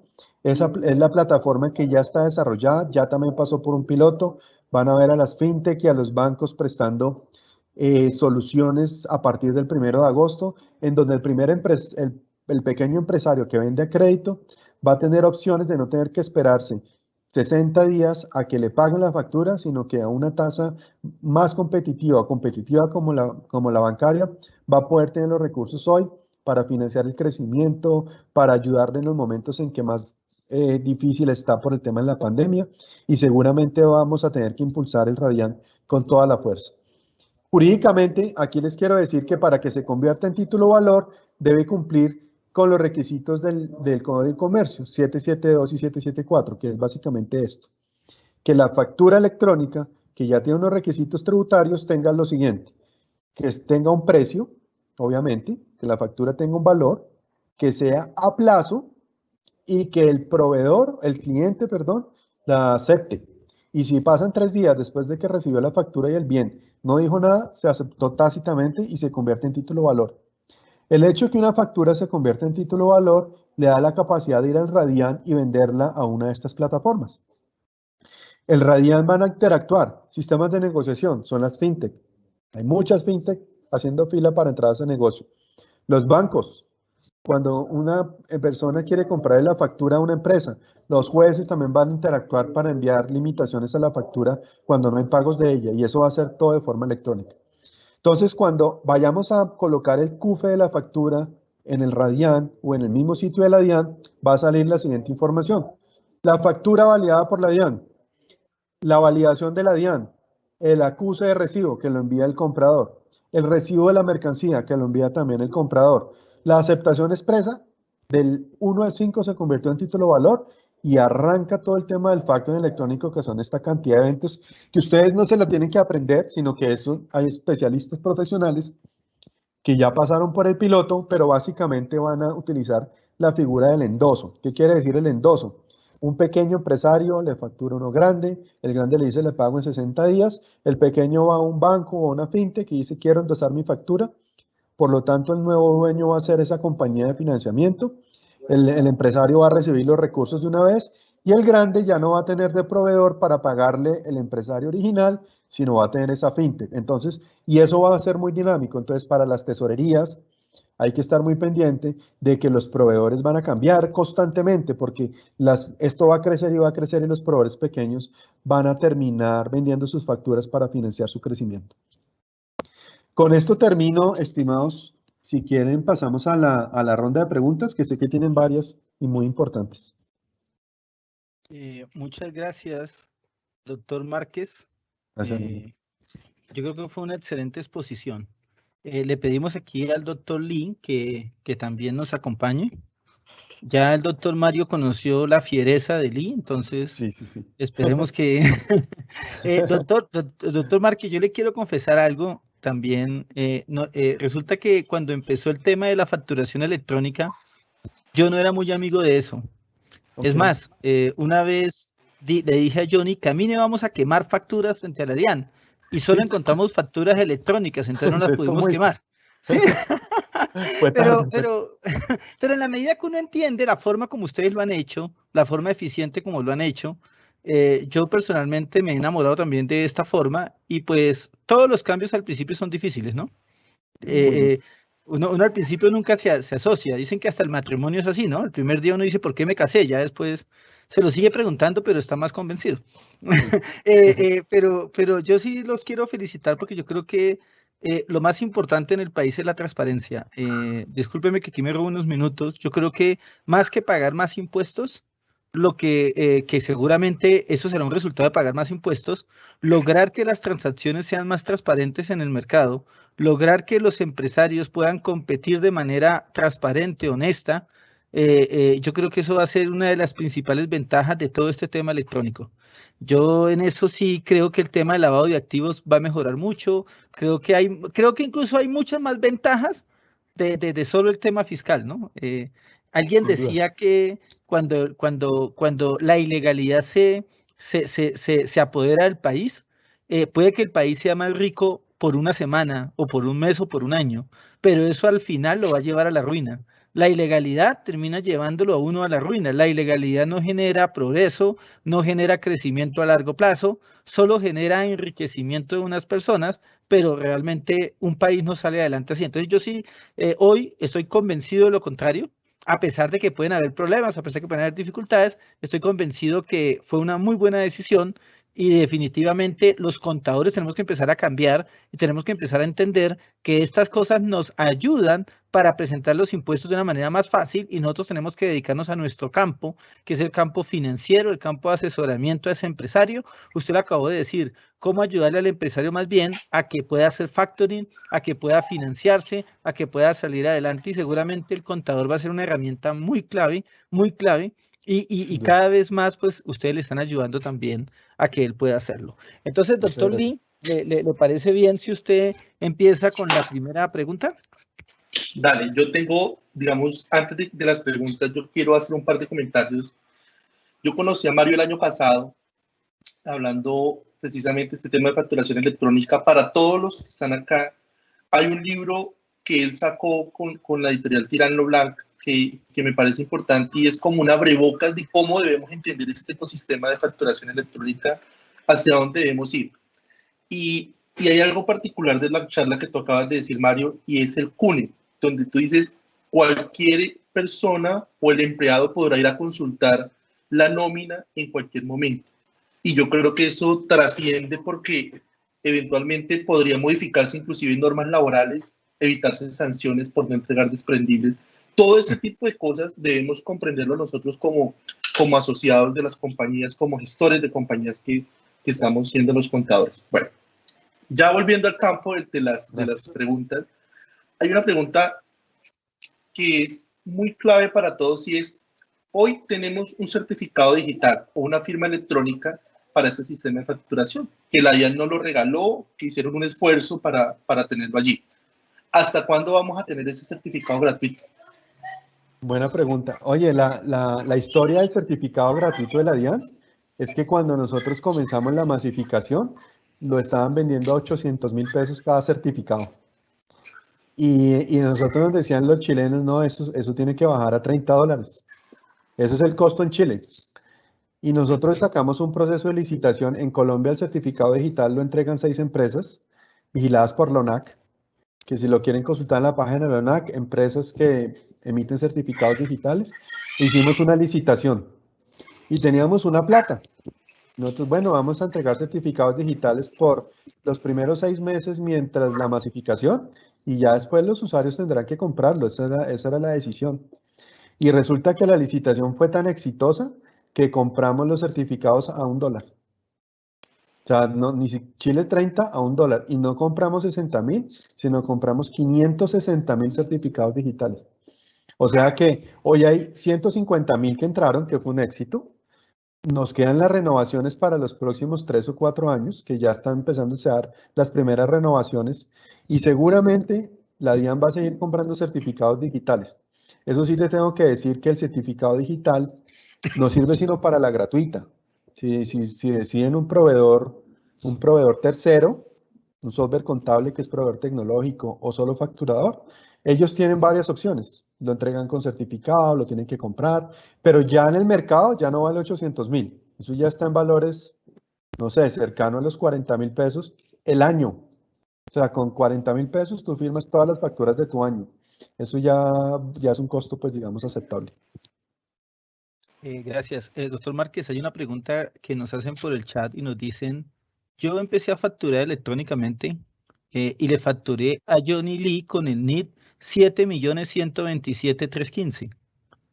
Hasta ahí no había ningún problema, le facturé noviembre del año pasado, diciembre del año pasado, enero de este año, febrero de este año, y un buen día Johnny Lee se acerca y me dice, oye, muchas gracias por las facturas electrónicas, pero me gustaría que me corrigieras mi cédula, porque es que mi NID no es ese, mi NID es 8.123.617.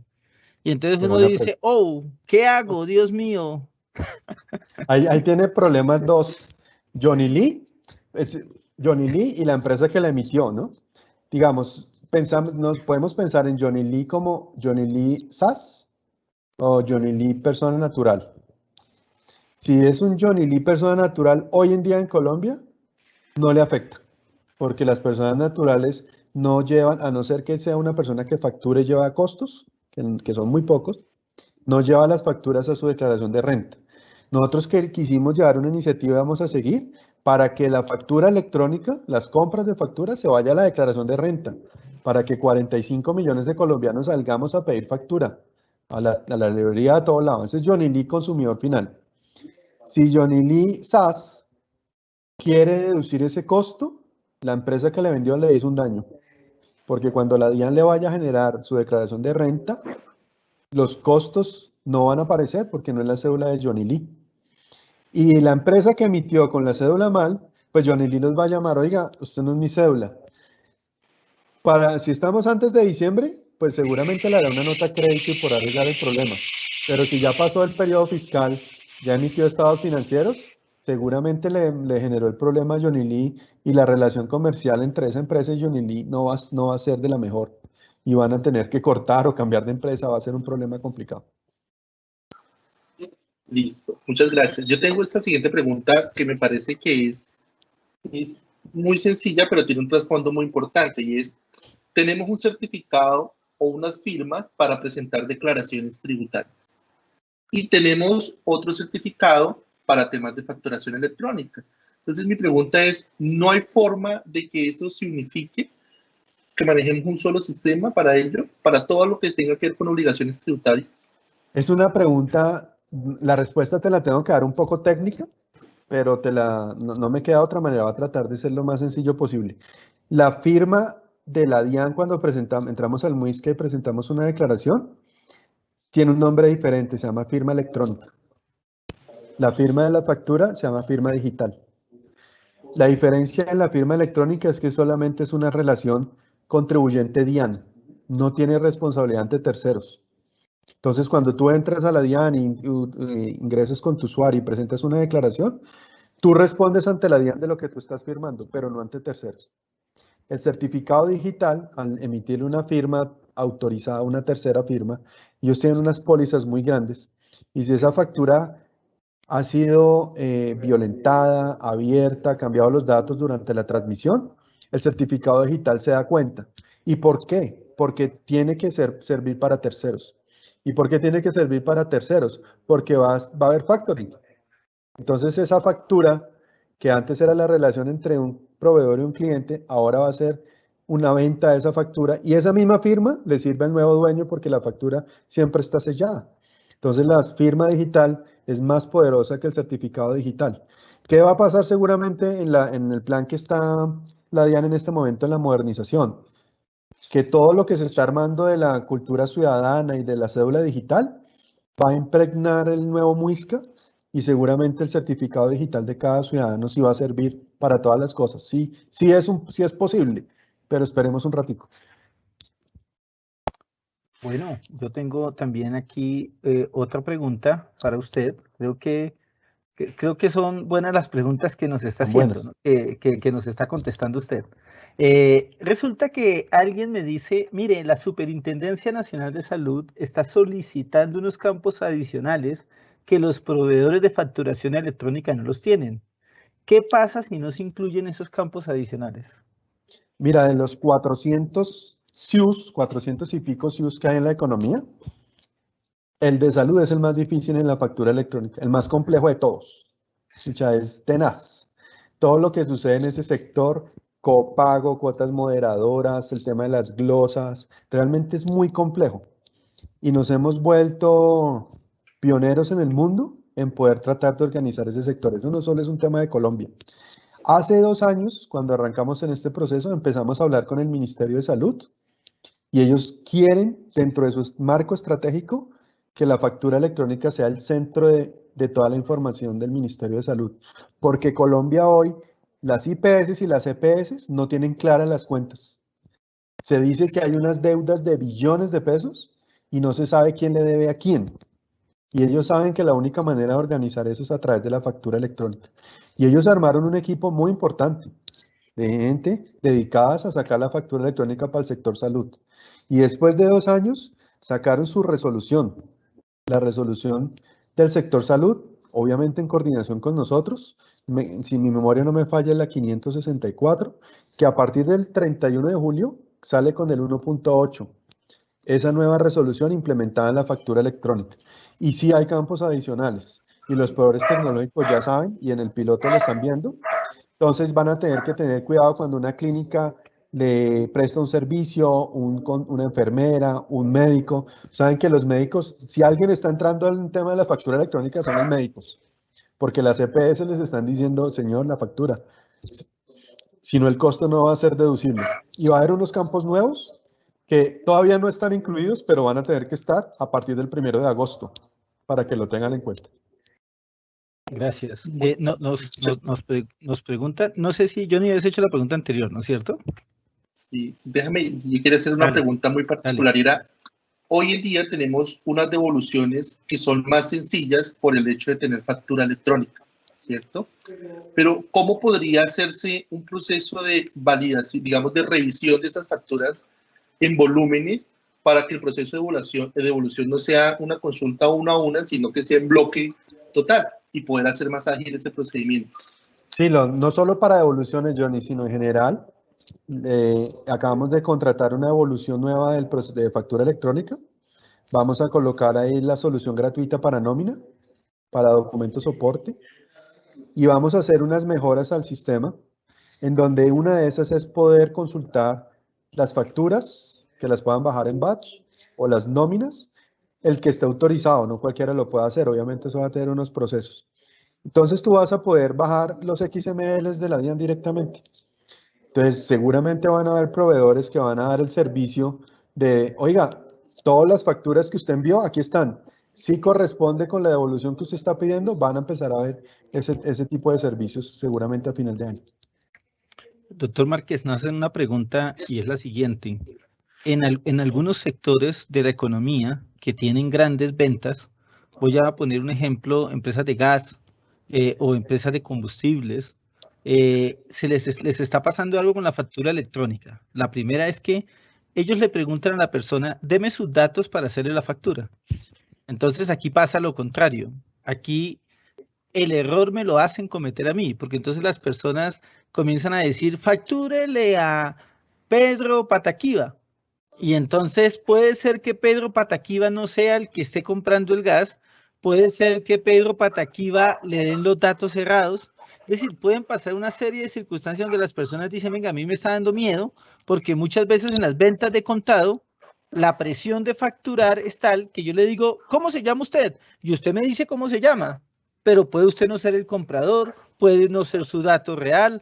Es decir, y usted sabe que hoy en día pedirle a la gente la cédula, hay gente que se molesta tremendamente por ello, ¿no? Hay gente que le dice, no, déjeme ver la cédula, perdóneme, pero yo vengo a comprarle. Como me dijo, me están diciendo por el chat, hay personas que le dicen, le tiran la plata a la persona y le dicen, venga por la mercancía, deme la mercancía y tenga la plata y se acabó. Sí, entonces, Sí. ¿qué hacer ahí? Porque... No, es un tema, digamos, lo que les decía, nosotros tenemos que trabajar en que la factura le sirva al consumidor final. Yo a veces de incógnito, el ejemplo del libro, les dije, me pasó la semana pasada, le compré un libro a mi hija y le dije, oiga, mi factura electrónica, obviamente ellos no saben yo quién soy, y dijo, no, aquí no, tiene que mandarme el root y tiene que mandarme no sé qué, esos ganas de joder de la DIAN que no hace sino pedir cosas, o sea, me pegó una vaciada si supiera que era yo el que estaba comprando ese libro. Entonces yo, no, señor, muchas gracias, no se preocupe, puede entregarme el post. Entonces me entregó el post. Pero Julio me ha pedido un tema y creo que lo vamos a hacer rápido, es que cada contribuyente meta la cédula en la DIAN y sepa que le han facturado a él. Ese servicio lo queremos hacer rápido, porque a mí me pasa, a mí me llegan a veces facturas que me facturaron, a mí me ha pasado 2 veces. Menos mal está llegando el botón de aceptar o rechazar y yo la rechazo, porque oiga, esa factura, ¿quién me hizo esa factura? Yo no sabía que usted me ha hecho esa factura. Entonces, que usted como consumidor final pueda consultar si le han facturado o no, yo creo que eso puede ser un buen mecanismo que vamos a hacer. Yo tengo una pregunta, digamos que es más operativa que legal, y es, normalmente cuando uno envía al mensajero a comprar un producto para una compañía, pues el mensajero simplemente trae el producto, uno trata de entregarle un root para que le hagan la factura electrónica, pero se encuentra con que hay personas que dicen, no, yo no estoy obligado a facturar. Y digamos que en el comercio de las ciudades muy pequeñas, como por ejemplo donde yo vivo en Neiva, uno es muy dado a conocer quién es quién y si debe o no debe facturar. Pero hay probabilidades de que en el documento electrónico, como hay personas que pueden mentirle a uno y decirle que no está obligado a facturar, hay probabilidad de que en ese documento electrónico se limite o se bloquee a esa persona que sí tiene la obligación de facturar y que no lo quiera hacer para que no se permita ese documento. Bueno, o sea, el documento soporte es una novedad. Hoy en día nosotros, a partir de agosto, nosotros no tenemos ni idea quiénes son los que hacen cuentas de cobro. La DIAN no tiene ni idea, eso es una cosa negra. ¿Cuánta gente no hace cuentas de cobro, que es ese papelito, y no entregan ni el RUT ni nada? Imagínense la revolución. Hoy en día hay 609.000 facturadores. ¿Cuántas empresas o personas entregan cuentas de cobro en Colombia? Ni idea. 500.000. O sea, vamos a empezar a recibir una cantidad de documentos soporte con un root, porque el documento soporte tiene que tener el root, y va a ser muy fácil para la DIAN sumar todos los documentos soportes de un NIT son esto. Y resulta que dio que ese señor vende 180 millones de pesos. Obviamente superó el límite de facturador electrónico.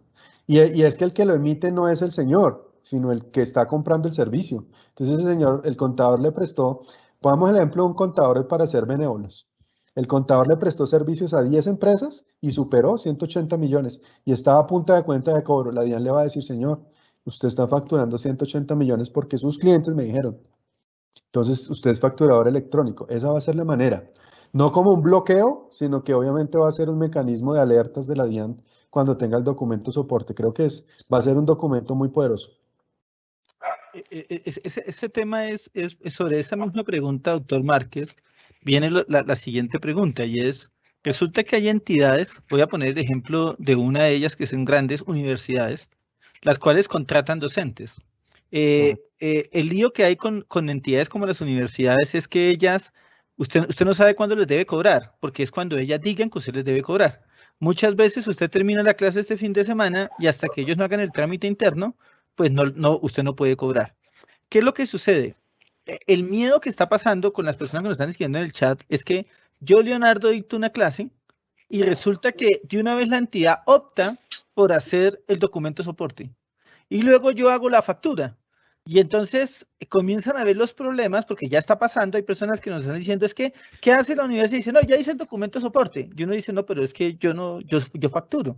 Entonces se comienzan a generar como esos líos y por eso sí es válida la recomendación de Johnny. Cuando Johnny dice, debería la DIAN, que cuando alguien digite el NID de Leonardo, le diga, qué pena, esa persona está obligada a facturar, no puede hacer el documento electrónico, porque se va a volver un caos para ustedes, se van a llenar de información donde la persona hace el documento de soporte y aparte el mismo contribuyente hace la factura. Entonces se les va a generar una basura a ustedes allá que se van a llenar de requerimientos a la gente y se les puede volver obviamente un tema no deseado.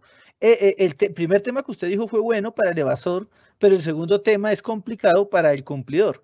Entonces es bueno como que ustedes lo miren, a ver cómo lo pudieran hacer para que ustedes tampoco se llenen de información basura, que termina siendo el verdadero lío que hay ahí, ¿no? Oiga, la pregunta es tan buena que yo creía que me la sabía todas, no había caído en cuenta de eso. O sea, Que eso va a poder pasar. Sí. Personalmente, doctor Mario, resulta que uno se encuentra, por ejemplo, con transportadores y como hubo actualizaciones de oficio del RUT, les dijeron, sí, está obligado a facturar, pero el comprador en las compañías llega y presume que sigue siendo el mismo transportador clásico, pequeño de siempre, sigue haciendo su documento de soporte y por sorpresa en alguna otra compañía le dijeron, oiga, tal tipo debió facturarle.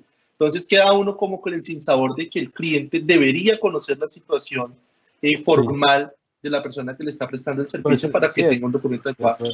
Es que hoy lamentablemente el RUT no es un documento público, ¿no? Todos quisiéramos que lo fuera, pero eso tiene una inmaculada cuidado. Pero lo ideal es que la responsabilidad 52 sea de público conocimiento de todo el mundo. De tal manera que esa casillita del RUT, pues, oiga, usted tiene el 52. ¿Por qué me está mandando una cuenta de cobro? Usted tiene razón, me dejó pensando. Vamos a generar ese control. Toda la razón.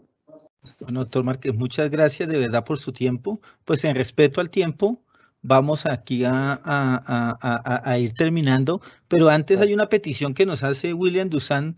Y nos dice William Dusar que a él extraña mucho el muñequito ese que se le paraban los pelos cuando uno entraba a la página de la DIAN a trabajar. No sé si lo recuerda, el Muisca. Sí. Entonces, ojalá pudieran arreglar el problema que les generó el tema del Muisca, pero ese muñequito hace mucha falta. Le alegraba a uno usted no sabe la alegría que sentía un contador a la 1 de la mañana cuando el muñequito saltaba y se alegraba con uno porque hacía uno el trámite. Entonces... Qué buen dato. Sí, no, esperemos que el nuevo sistema de la DIAN que viene trabajando ya, eso va a ser una cosa muy impresionante para el país. Imagínense que la DIAN recauda el 80% de los impuestos del país y necesita el mejor sistema del mundo, entonces están trabajando duro en eso. Doctor, para terminar, el peor enemigo de la evasión es una DIAN eficiente. Sin duda. Eso sí es el peor enemigo. Creo que esa es la mejor fiscalización que hay, la eficiencia.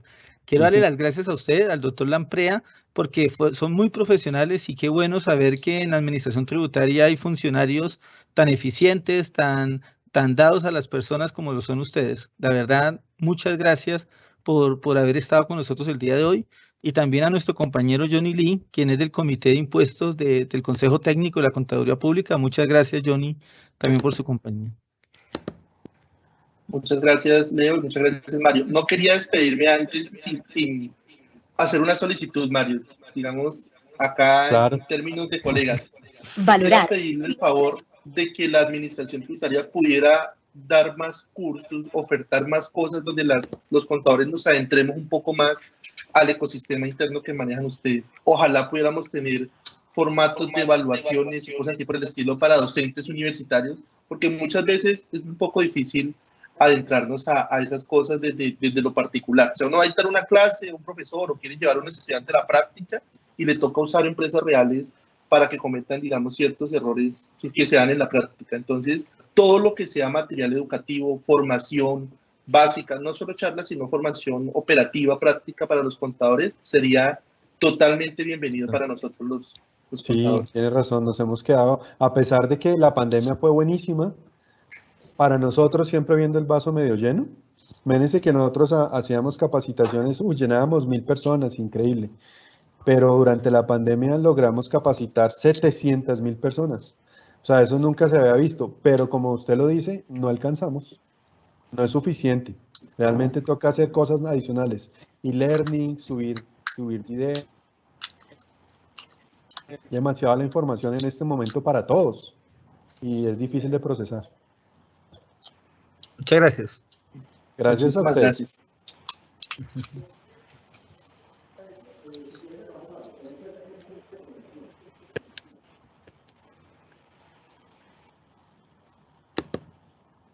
Valorar, cuidar y defender lo público son acciones que requieren del compromiso de todos, de la ciudadanía y del Estado.